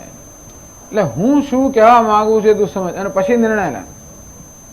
હું જે કહું છું એ જ તારે પાલન કરવું જોઈએ, એ તારે માનવું જોઈએ, સ્વીકારવું જોઈએ, એવું આગ્રહ નથી રાખતો. પરંતુ તું જે કઈ નિર્ણય એની પાછળ હું જે કહું છું એની સમજ તો હોવી જ જોઈએ. મેં આ બધું જે કહ્યું એનું તાત્પર્ય, એનો મુખ્ય વિચાર, એનો મધ્યવર્તી વિચાર, તો આ જે ઉપદેશ કર્યો એના મધ્યવર્તી વિચારના આલોચન કરીને અથતીથી પૂર્વાપર આ બધાનું આલોચન કરીને મેં જે કહ્યું તાત્પર્ય નક્કી કરે. તો મધુસૂદન સર્વે સમજાવ્યું, આપણે જે વખતે જોયું કે ભગવાને આ બે વસ્તુ કહી, બે મુખ્ય માર્ગ કયા, બે મુખ્ય માર્ગ બે અવસ્થાઓ કઈ, જ્ઞાન યોગેન સાંખ્યાનામ કર્મ યોગેન યોગીનામ. જે લોકો સાંખ્ય અર્થાત શુદ્ધ અંતઃકરણ વાળા છે એમના માટે સંન્યાસ અને જ્ઞાન માર્ગ, અને જે લોકોને અંતઃકરણ શુદ્ધ આવશ્યકતા છે એનો યોગ અર્થાત કર્મ માર્ગ. અને પહેલા કર્મ માર્ગ અને પછી જ્ઞાન માર્ગ. આર વૃક્ષો મને યોગમ કર્મ કારણ મુચ્યતે યોગારૂઢસ્ય તસ્યૈવ શમઃ કારણ મુચ્યતે. છઠ્ઠા ભગવાને કહ્યું કે જે આ ધ્યાન યોગ પર આરૂઢ થવા માંગે છે અર્થાત જે આત્મચિંતન કરવા માંગે છે, જે સર્વ કર્મનો ત્યાગ કરીને આત્મામાં જ પોતાને જોડવા માંગે છે, એ પ્રકારની પૂર્વ તૈયારી માટે કર્મ એટલે કર્મયોગ સાધન છે.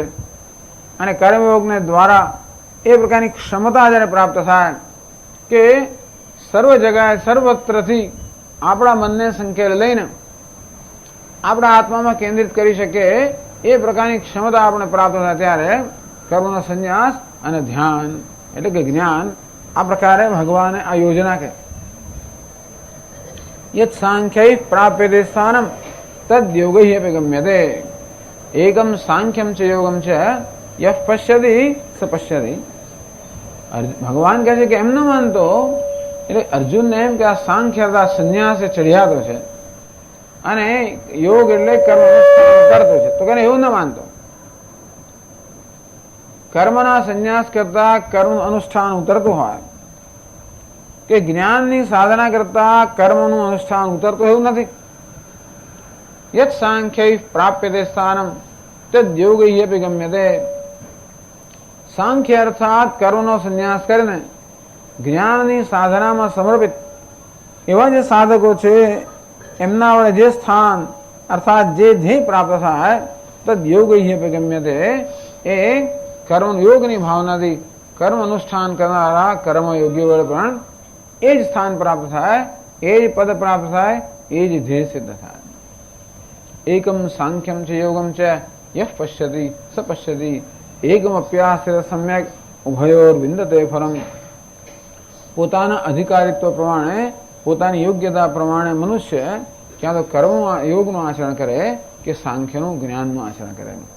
તો અત્યારે જે કર્મ યોગની ભાંગે કર્મ કરે છે એ ક્યારેક જરૂર સંન્યાસ માટેની યોગ્યતા પ્રાપ્ત કરશે અને એ રીતે જ્ઞાન નિષ્ઠા પ્રાપ્ત કરશે. અથવા તો અત્યારે જે જ્ઞાનમાં નિષ્ઠ છે કે સંન્યાસી છે એ ભૂતકાળમાં કર્મ નિષ્ઠા ધરાવતો હતો જ. સંન્યાસસ્તુ મહાબાહો દુઃખમાપ્તુમ અયોગત. એ અર્જુન જ્યાં સુધી યોગ દ્વારા અંતઃકરણ શુદ્ધિ પ્રાપ્ત કરી નથી ત્યાં સુધી કર્મનો સંન્યાસ બહુ દુઃખદાયી છે. અર્થાત સાચા અર્થમાં સંન્યાસ પ્રાપ્ત કરવો અત્યંત કઠિન છે અને કદાચ હઠથી સંન્યાસ લેવામાં આવશે તો એ વધારે દુઃખ જન્માવવાનો નીવડશે, શાંતિ જન્માવવાનો નહીં. યોગયુક્તો મુનિર્બ્રહ્મ નશીરેણ અધિગચ્છતિ. યોગયુક્તો વિશુદ્ધાત્મા વિજિતાત્મા જીતેન્દ્રિય.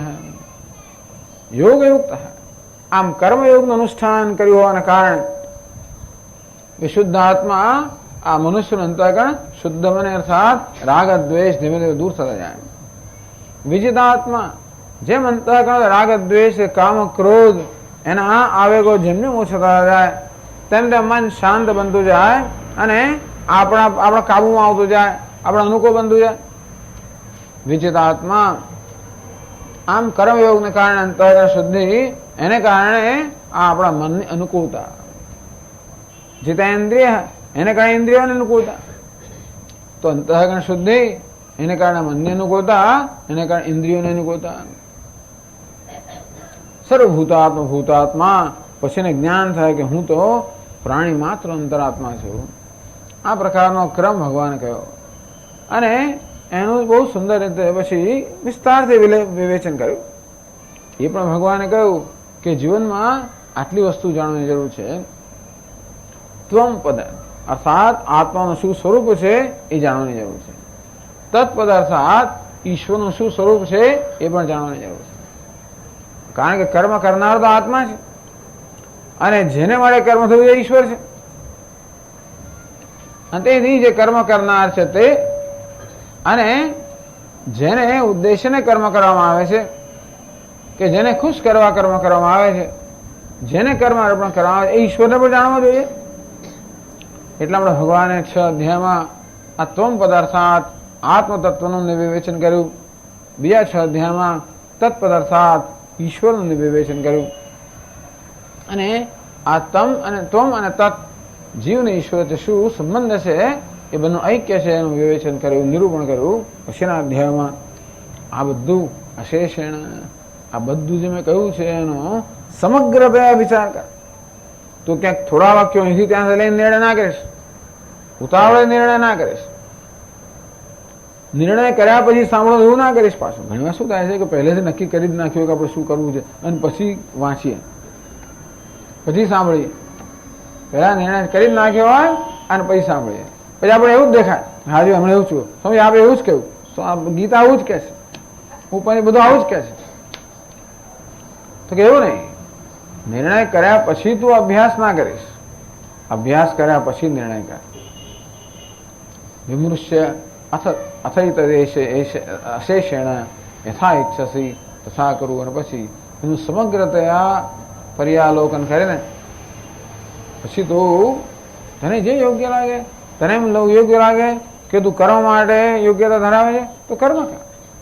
તને એમ લાગે કે તું જ્ઞાનની યોગ્યતા ધરાવે તો જ્ઞાન એટલે કે સંન્યાસની યોગ્યતા ધરાવે તો સંન્યાસ લે. ભગવાન નથી કહેતા કે તું યુદ્ધ કર, ભગવાન કહે છે ખરા કે યદ અહંકારમાં આશ્રિત્ય ન યોત્સે ઇતિ મન્યસે.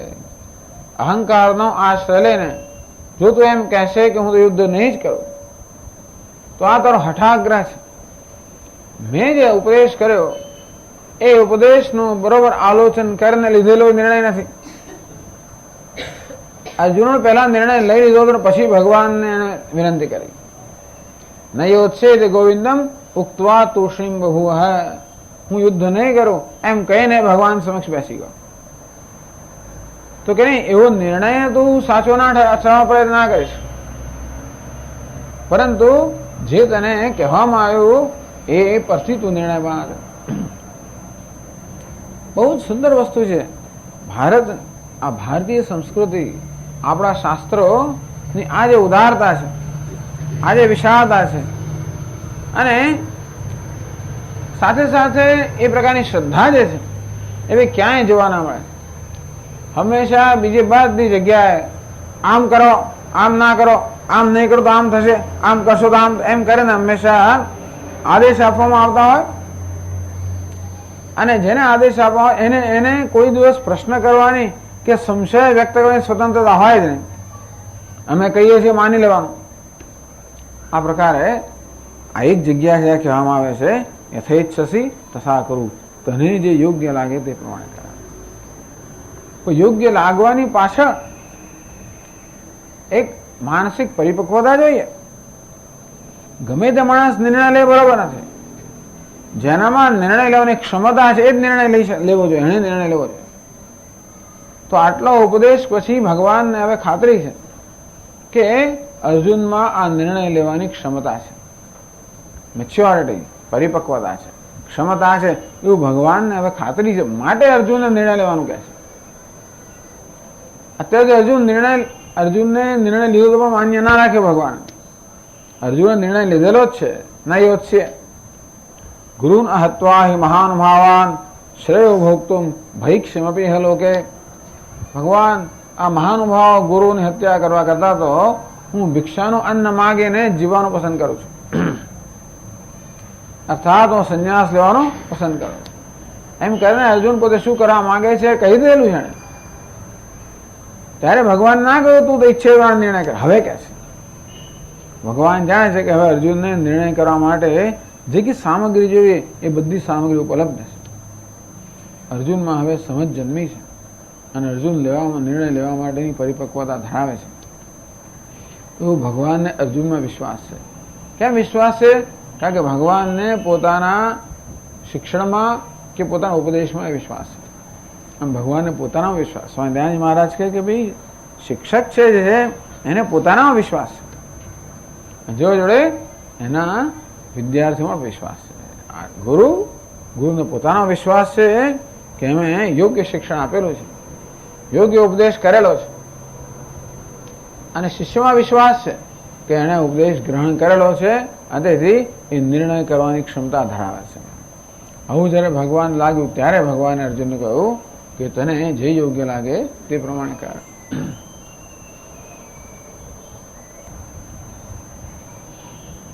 પછી હવે આગળ કહે છે 64મા શ્લોકમાં,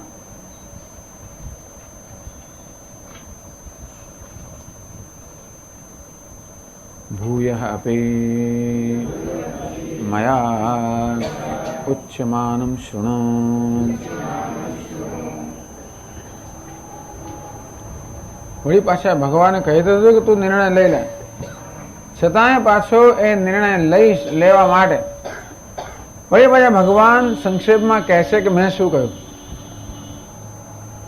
ગીતા શાસ્ત્રસ્ય પૌર્વાપર્યેણ વિમર્શન દ્વારા તાત્પર્યાર્થમ પ્રતિપત્તુમ અસમર્થમ પ્રત્યાહ. આટલું મોડું ગીતા શાસ્ત્ર, એનો પહેલા શું કહ્યું પછી શું કહ્યું, એવું છે ને કે આટલા બધા વાક્યો ભગવાને કહ્યા. ઘણીવાર આપણે જોઈએ તો કેટલાક શ્લોકોમાં વિરોધાભાસ હોય છે.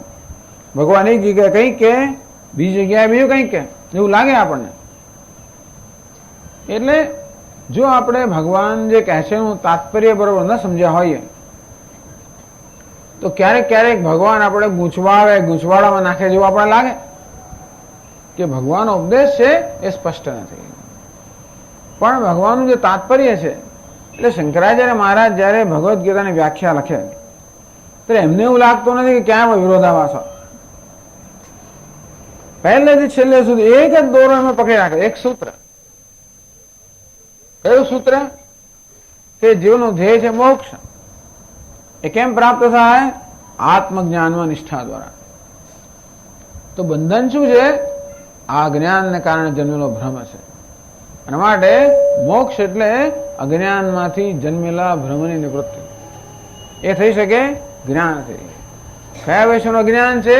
પોતાના જ વૈષ્ણવ. અને માટે કયા જ્ઞાનથી જન્મે ભ્રમની નિવૃત્તિ? આત્માનું જ્ઞાન.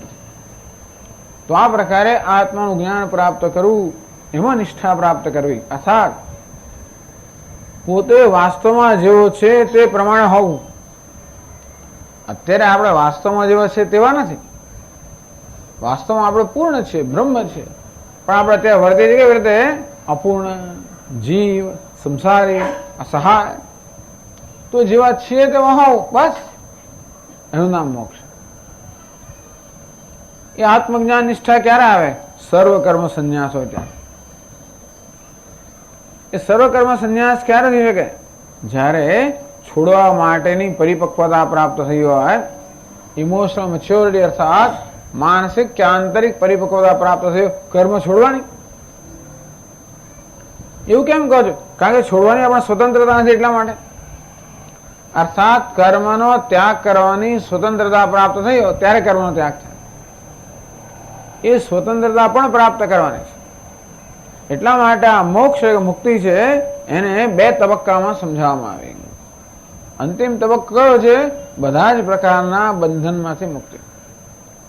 એનો પહેલો તબક્કો કયો? તો કે આંતરિક શત્રુઓ કે રાગ દ્વેષ છે એમાંથી મુક્તિ. અને તેથી આપણી આધ્યાત્મિક સાધનામાં આ બે તબક્કા થયા. બે તબક્કામાં મુક્તિ આપણને મળે.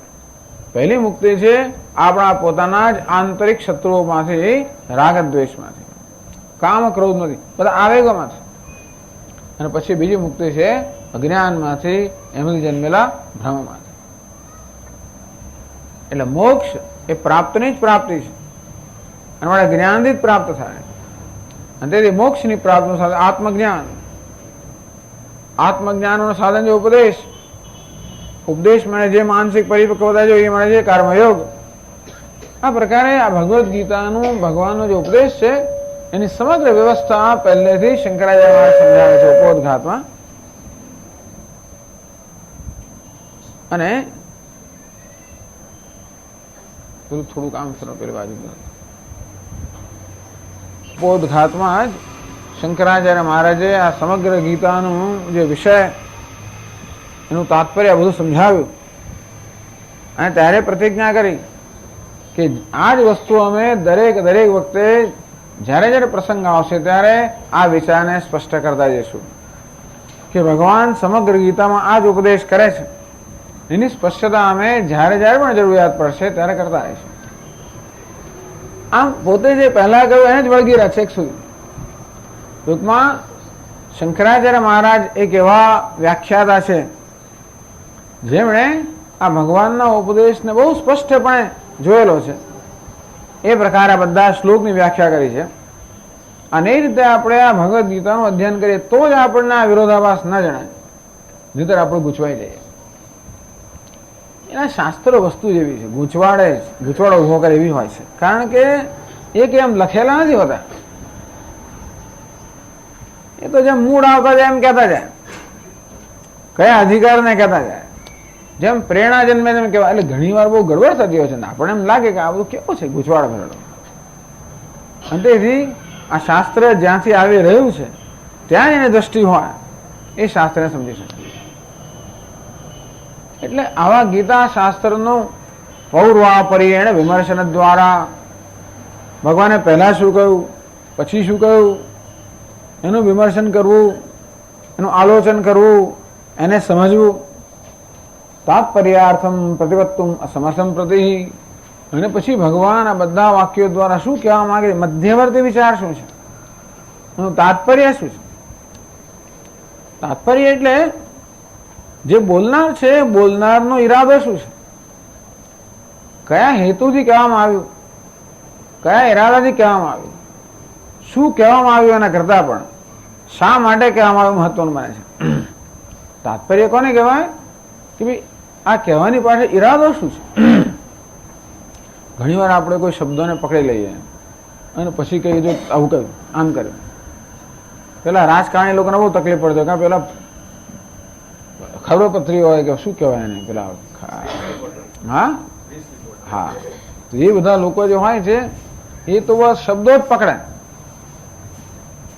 પછી પેલા ખુલાસો કરવો પડે કે મેં આમ નતું, મેં આ મારો કહેવાનો હેતુ આ હતો. એટલે ઘણી વાર શબ્દો કરતા પણ શબ્દની પાછળ તાત્પર્ય શું છે, એની પાછળ ઈરાદો શું છે, એની પાછળ પ્રયોજન શું છે એ મહત્વનું છે. અને તેથી ઘણી વાર માત્ર શબ્દોનો આપણે અક્ષરશ અર્થ કરીએ એ પૂરતું નથી. ક્યારેક આપણે વાચ્યાર્થ લક્ષ્યાર્થ પણ લેવાનો હોય, સૂચિતાર્થ લેવાનો હોય, વ્યંગ્યાર્થ લેવો, જાત જાતના અર્થ હોય છે વાક્યના. એટલે એ બધું નક્કી કરવા માટે પણ મનની સૂક્ષ્મતા જોઈએ. અને તેથી ભગવાને કદાચ એક સ્થળે એમ કહ્યું હોય, બીજા સ્થળે બીજું કહ્યું હોય, તો એની પાછળ ધારો કે એમ કરીને પહેલાનું વાક્ય બીજા કદાચ વિરોધી હોય તો ખરેખર એમાં એની પાછળ શું ઈરાદો સમાયેલો છે આ બધું સમજીએ. ટૂંકમાં આ વક્તા જે છે એ વક્તાનો ઈરાદો શું છે, વક્તાનો તાત્પર્ય છે. અંગ્રેજીમાં કહેતો where is it coming from, where are you coming from, એમ કોઈ અંગ્રેજીમાં એવું પૂછે. તમે ક્યાંથી આવો છો એટલે એવું નહીં કે ક્યાંથી આવો છો, ઘેરથી આવો છો એવું નહીં. તમારો કહેવાનો ઈરાદો શું છે, કયા ઈરાદાથી કહો છો. તો એ રીતે ભગવાન ક્યાંથી કહી રહ્યા છે, કયા ઈરાદાથી કહી રહ્યા એ મહત્વનું બને. તો એ સમજવાની જરૂર છે તાત્પર્ય. તો તાત્પર્યાર્થમ પ્રતિવત્તુમ અસમર્થમ પ્રતિ. તો જે આ પ્રકારે તાત્પર્ય સમજવા શક્તિમાન નથી. અર્જુન કે મહારાજ આટલા બધાનું હું કેવી રીતે આટલું આપે કહ્યું બધું 10 વર્ષ આ ગીતાનો અભ્યાસ કરતા કરતા થયા. હવે ક્યાં પહેલા શ્લોક કયો એ વાત તો 1990 કહી આપે અને અત્યારનો શ્લોક 2001 કહી રહ્યા છે.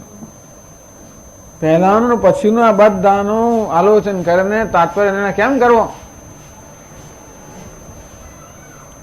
તેથી અતિ વાત્સલ્યાદ ભગવાન અત્યંત વાત્સલ્ય પ્રેરે એવं યથેષ્ટ કरणम અભ્યનુજ્ઞાય આપી.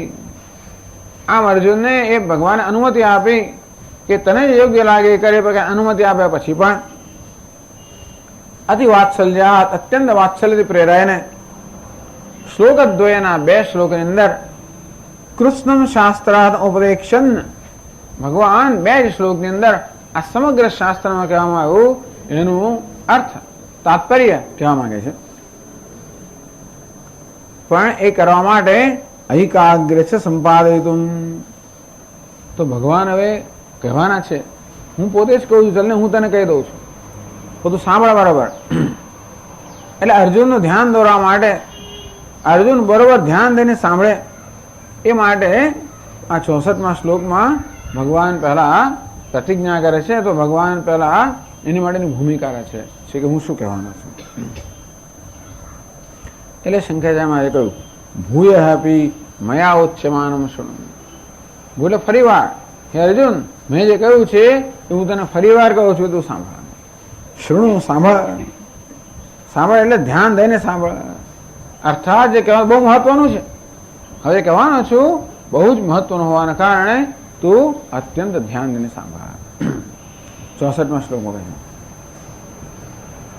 સર્વગુહ્યતમં ભૂયઃ શૃણુ મે પરમં વચઃ ઇષ્ટોસि મે દૃઢમિતિ તતો વક્ષ્યામિ તે હિતમ.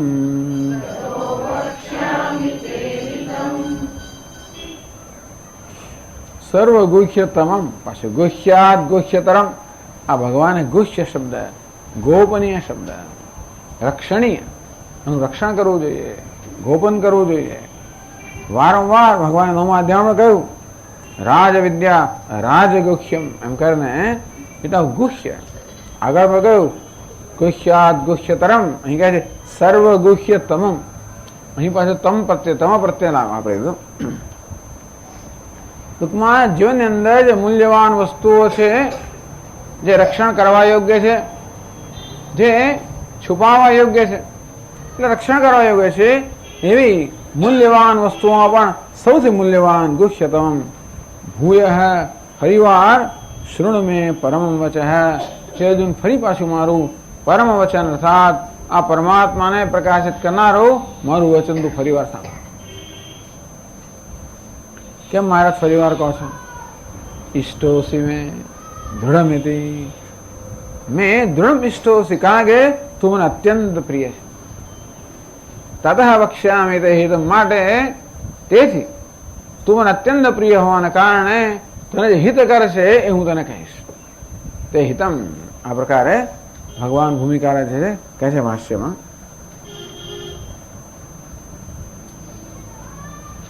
સર્વગુહ્યતમમ સર્વગુહ્યેભ્યઃ અત્યંત ગુહ્યતમમ અત્યંત રહસ્યમ ઉક્તમપી અસકૃત ભૂયઃ પુનઃ શૃણુ મે મમ પરમં પ્રકૃષ્ટં વચઃ વાક્યમ.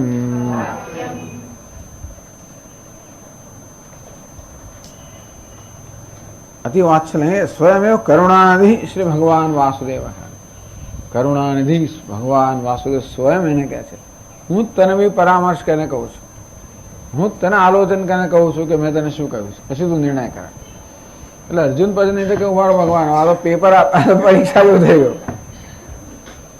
ગીતા શાસ્ત્રના તાત્પર્ય નિર્ણય કરો એટલે પછી રણ મેદાન પર અર્જુન બિચારો વિચાર કરવા લાગે. અડધો 2 દિવસ જોઈએ. એટલે ભગવાને તું ચિંતા ના કરીશ, તારા હિતમાં હું જ તને કહું છું કે મેં તને શું કહ્યું છે. આટલા મોટા ગીતા શાસ્ત્રમાં જે કહ્યું છે એ જ સંક્ષેપમાં હું તને 2 શ્લોકમાં કહી દઈશ.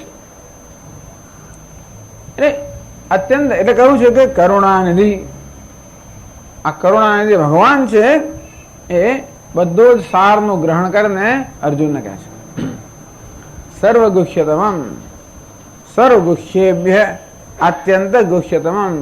બધા જે ગોપનીય વસ્તુઓ છે એમાં અત્યંત ગોપનીય,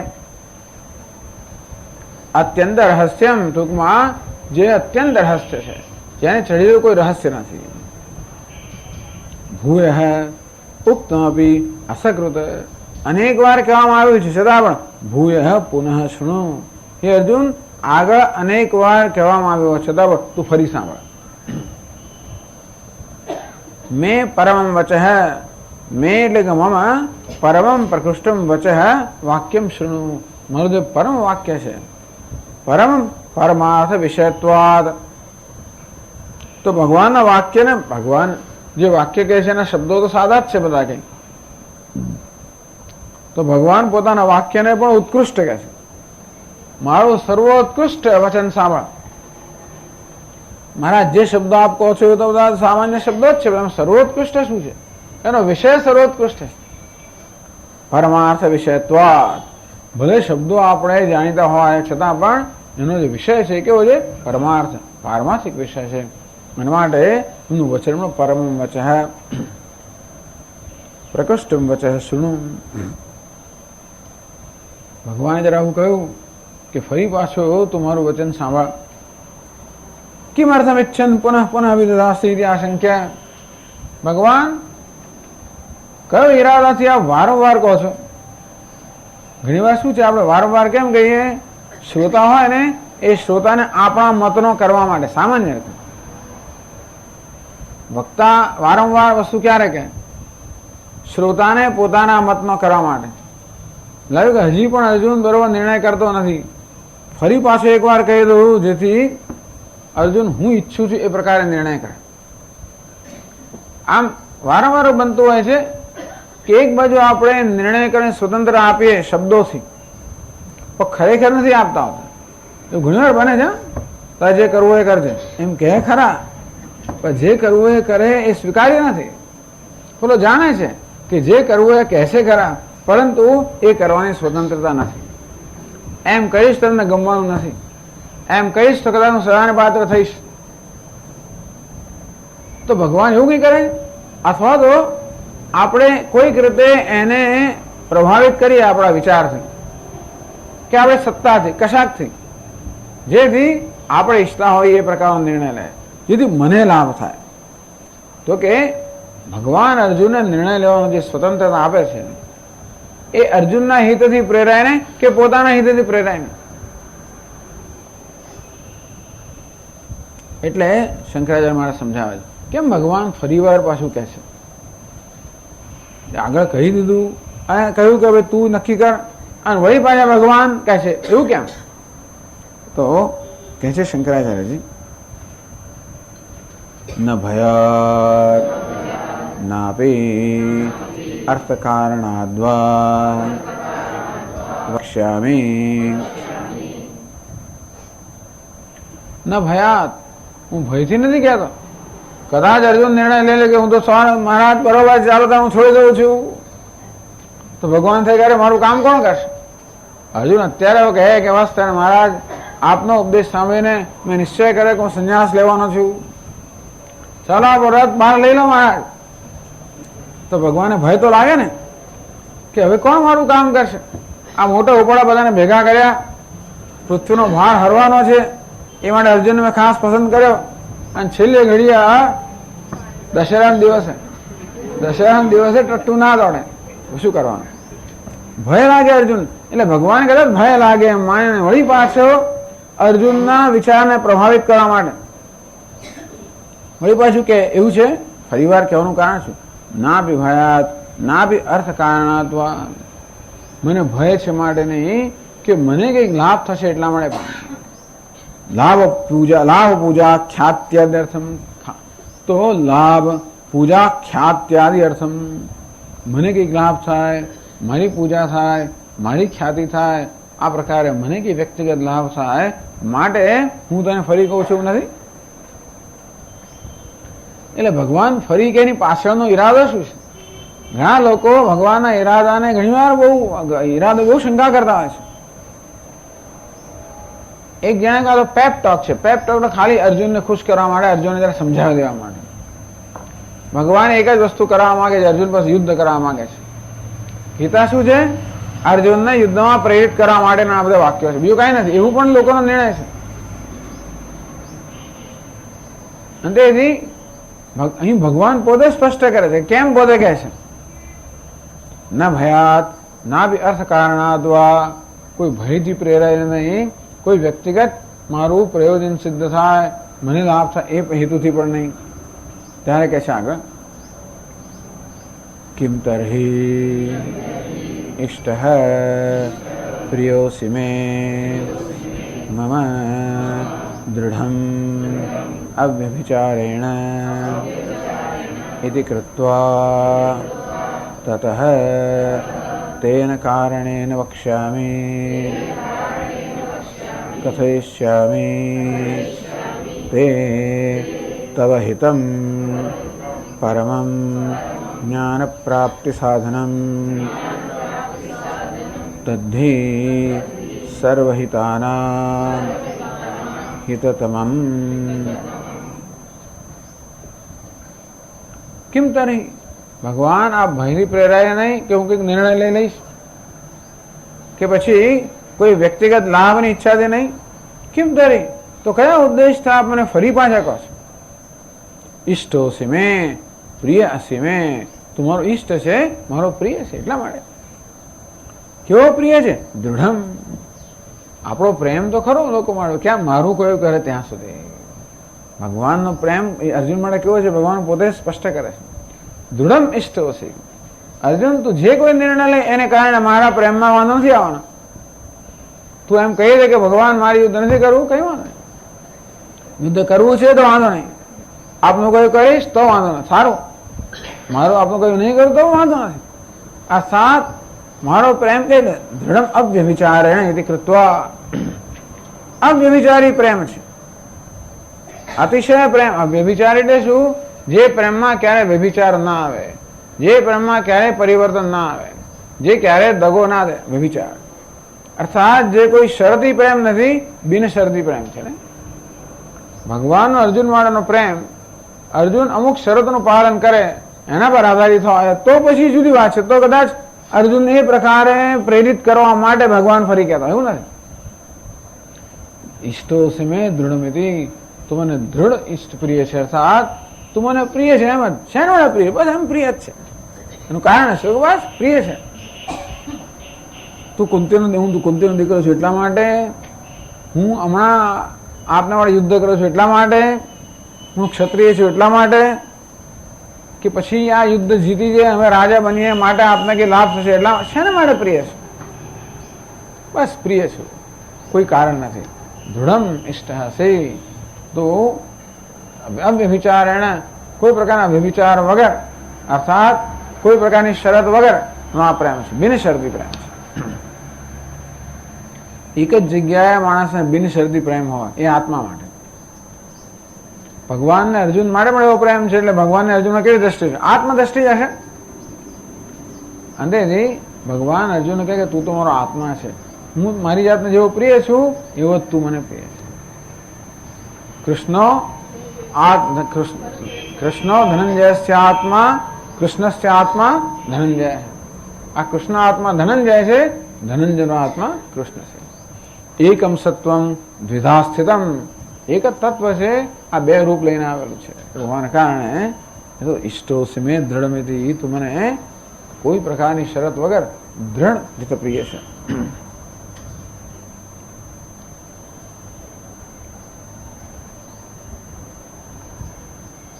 તતઃ તેન કારણે, કારણ કે તું મને પ્રિય છે એટલું બસ એ જ વસ્તુ મને કહેવા પ્રેરે છે.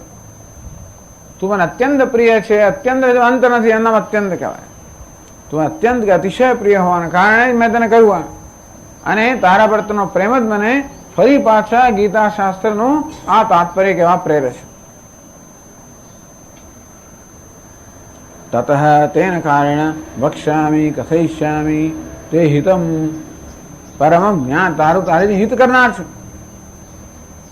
તો તને તારા હિતથી પ્રેરાય ને બે વસ્તુ થઈ. એક તો તું મને અત્યંત પ્રિય છે માટે કહું છું, અને જે કહું છું એ શું કહું છું? જેને તારું હિત થાય. ઘણી વાર શું છે કે આપણો પ્રેમ હોય એને ખુશ કરવા આપણે કશું કહીએ, ખુશ થાય, પણ એની કરતા એનું હિત ન પણ થતું હોય. પરંતુ નહીં, હું તારા પ્રેમથી પ્રેરાઈને કહું છું, અને જો જોડે એ વસ્તુ કહેવા માંગુ છું જેનાથી તારું હિત થાય. પરમ જ્ઞાન પ્રાપ્તિ સાધનમ, ભગવાન જે કહે છે શું છે? આ જ્ઞાન પ્રાપ્તિનું સાધન કહે છે. તદ્ધિ સર્વહિતાનામ હિતતમમ, શંકરાચાર્ય મહારાજ કહે છે કે ભગવાન જે કહે છે એ ભગવાનનો ઉપદેશ બંને છે. ભગવાન કર્મનો પણ ઉપદેશ કરે છે અને જ્ઞાનનો પણ ઉપદેશ કરે છે. કર્મ ઉપાય છે, જ્ઞાન ઉપેય છે. એના માટે આ જ્ઞાન પ્રાપ્તિનું સાધન છે કર્મ, અને પછી મોક્ષનું સાધન એ હું તને કહીશ. તદ્ધિ સર્વહિતાનામ હિતતમમ, કારણ કે એ જ બધા હિતમ નહીં પણ હિતતમમ, તો કે આ જ્ઞાન જે છે એ જ બધા હિતમાં સૌથી શ્રેષ્ઠ હિત કરનારું છે. અને માટે તને જ્ઞાન કેમ પ્રાપ્ત થાય એનું સાધન હું તને કહીશ. અપૃષ્ઠોપી સન્ન અહમ તે તવ હિતમ પરમમ શ્રેય.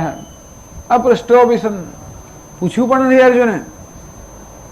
અનાપૃષ્ઠમ અવિબ્રૂયુ ગુરવો દીનવત્સલાહ, એવું કહે છે. અનાપૃષ્ઠમ અવિબ્રૂયુ, જેને પૂછ્યું ના હોય એને પણ ગુરવ દીનવત્સલાહ, આ દીનવત્સલ ગુરુઓ જે છે એ પોતાના શિષ્યોને ન પૂછ્યું તો પણ કે જ્યારે જરૂર જણાય કે કહેવાની જરૂર છે, લાગે કે કહેવાની જરૂર છે.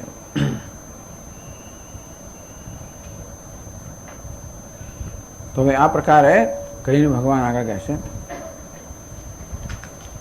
કિમ તત ઇત્યાહ, તો ભગવાન મારું હિત છે એ શું છે? આપ કહો છો કે તને હિત કરશે, હું તને કહીશ શું વસ્તુ મને હિત કરશે. તો એ ભગવાન કહે છે પછી 2 શ્લોકોમાં પહેલો શ્લોક કહે છે તવ ઇષ્ટત્વાદ વિદ્યાશ હિતત્વાદ તદ્વચનમ આપતે ત્વયી અવશ્યમ વક્તવ્યમ. તું મારો પ્રિય છે અને આ વિદ્યા તારો હિત કરનારી છે, મારે તને કહેવું જોઈએ. કે છે 65મા શ્લોકમાં મન્મના ભવ મદ્ભક્તઃ મદ્યાજી મામ નમસ્કુરુ મામે વૈશ્યસી સત્યમ તે પ્રતિજાને પ્રિયોસી મે.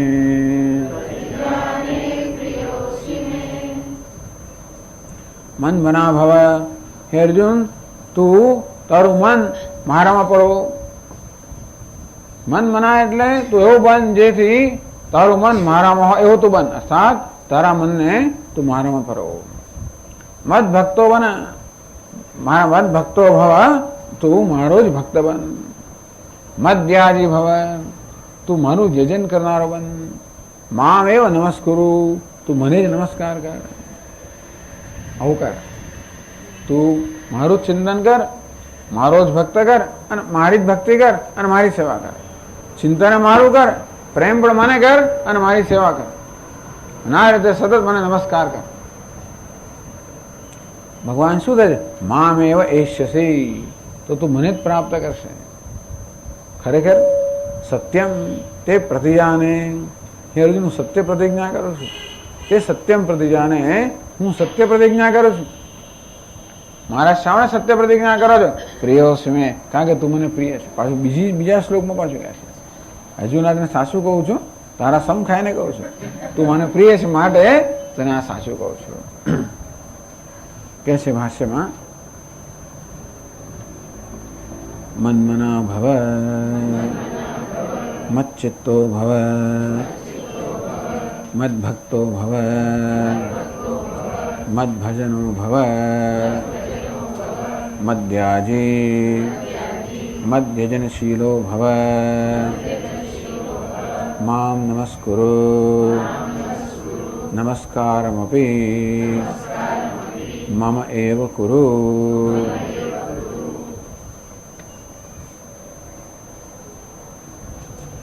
મન મના ભવ મચ્ચિત્તો ભવ મયી ભગવતી વાસુદેવે મનો યસ્ય સ મન મના ભવ. અર્જુન, દેવો બન જેથી તારો મન હંમેશા મારામાં વાસુદેવમાં જ રમણ કરતો હોય. સદા મામ ચિંતય, અર્થાત હે અર્જુન, મન વડે સતત મારું જ ચિંતન કર. મારું એટલે કોણ? ભગવાન. ભગવાન એટલે કોણ? જેને આપણે ભગવાન માનતા હોઈએ તે. શ્રી કૃષ્ણ એટલે વૃંદાવન વિહારી, એના ભગવાનમાં તો એનું ચિંતન કરો. આ મામ એટલે શું? એ બધા આચાર્યનો અભિપ્રાય જુદો જુદો થાય. એટલે વૈષ્ણવ આચાર્ય એમ કે, વૈષ્ણવ દ્વૈત આચાર્ય એમ કે મામ એટલે કોણ? ભગવાન શ્રી કૃષ્ણનું મુરલી મનોહર વૃંદાવન વિહારી, એમની લીલાઓનું બસ એમનું ચિંતન કરો સતત. જ્યારે વિશિષ્ટ અદ્વૈત એટલે જે વિષ્ણુ નારાયણના ભક્તો એમ કે હું એટલે કે નારાયણ, સતત ભગવાન નારાયણનું ચિંતન કરો. જગતનો સર્જક પાલક વગેરે નારાયણ, ભગવાન નારાયણ. વેદાંતી લોકો અદ્વૈત વેદાંત કે હું પરમ બ્રહ્મ, પરમ બ્રહ્મનું ચિંતન કરો, બ્રહ્મનું ચિંતન કરો. હું એટલે કોણ? જગતનું કારણ, ઉપાદાન કારણ, નિમિત્ત કારણ. જગતનું સર્જન કરનાર, પાલન કરનાર, લય કરનાર. મત્તઃ પરતરમ નાન્યત કિંચિદ અસ્તિ ધનંજય. હે ધનંજય, મારે સેવું કંઈ નથી. બસ કેવી રીતે ચિંતન કરો? હું જ ઉપાદાન કારણ છું કઈ રીતે? હું નિમિત્ત કારણ છું કઈ રીતે? હું સર્વનો આત્મા છું કઈ રીતે? હું સર્વવ્યાપ્ત છું કઈ રીતે? આ સર્વ મારી જ વિભૂતિ છે કઈ રીતે? જે કાંઈ છે એ મારું જ છે, જે કાંઈ છે તો હું જ છું, જે કાંઈ છે મારે કારણે જ છે. કઈ રીતે? આ ચિંતન કરો. તો ભગવાનનું ચિંતન કરીએ તો પછી અહંકારનું ચિંતન જતું રહે. બે ચિંતન છે આપણે. ચિંતન માટેના બે ક્ષેત્ર છે. એક તો અહંકારનું ચિંતન અને બીજું ભગવાનનું ચિંતન. ના સ્વામીજી, હું તો ભગવાનની અહંકારની, હું તો પેલાનું ચિંતન કરું છું, ફલાણાનું ચિંતન કરું છું. ભગવાન સિવાય બીજું ચિંતન એટલે અહંકારનું જ ચિંતન. એટલે બીજાનું ચિંતન કેમ રહે છે? રાગ છે એટલા માટે કે દ્વેષ છે એટલા માટે. કઈ વસ્તુ અહંકાર અનુકૂળ એનું ચિંતન થાય કે અહંકાર ને પ્રતિકૂળ એનું ચિંતન થાય ને બીજું શું? તેથી અનુકૂળ કે પ્રતિકૂળ એની પાછી વ્યાખ્યા બદલાય. બીજે દાડા અનુકૂળ પ્રતિકૂળ બની જાય તો પાછું એનું ચિંતન બીજે રીતે થાય અને પ્રતિકૂળ અનુકૂળ પછી ચિંતન બદલાય કરે. તેથી સામાન્ય રીતે મન ચિંતન કરતું હોય છે અહંકારનું.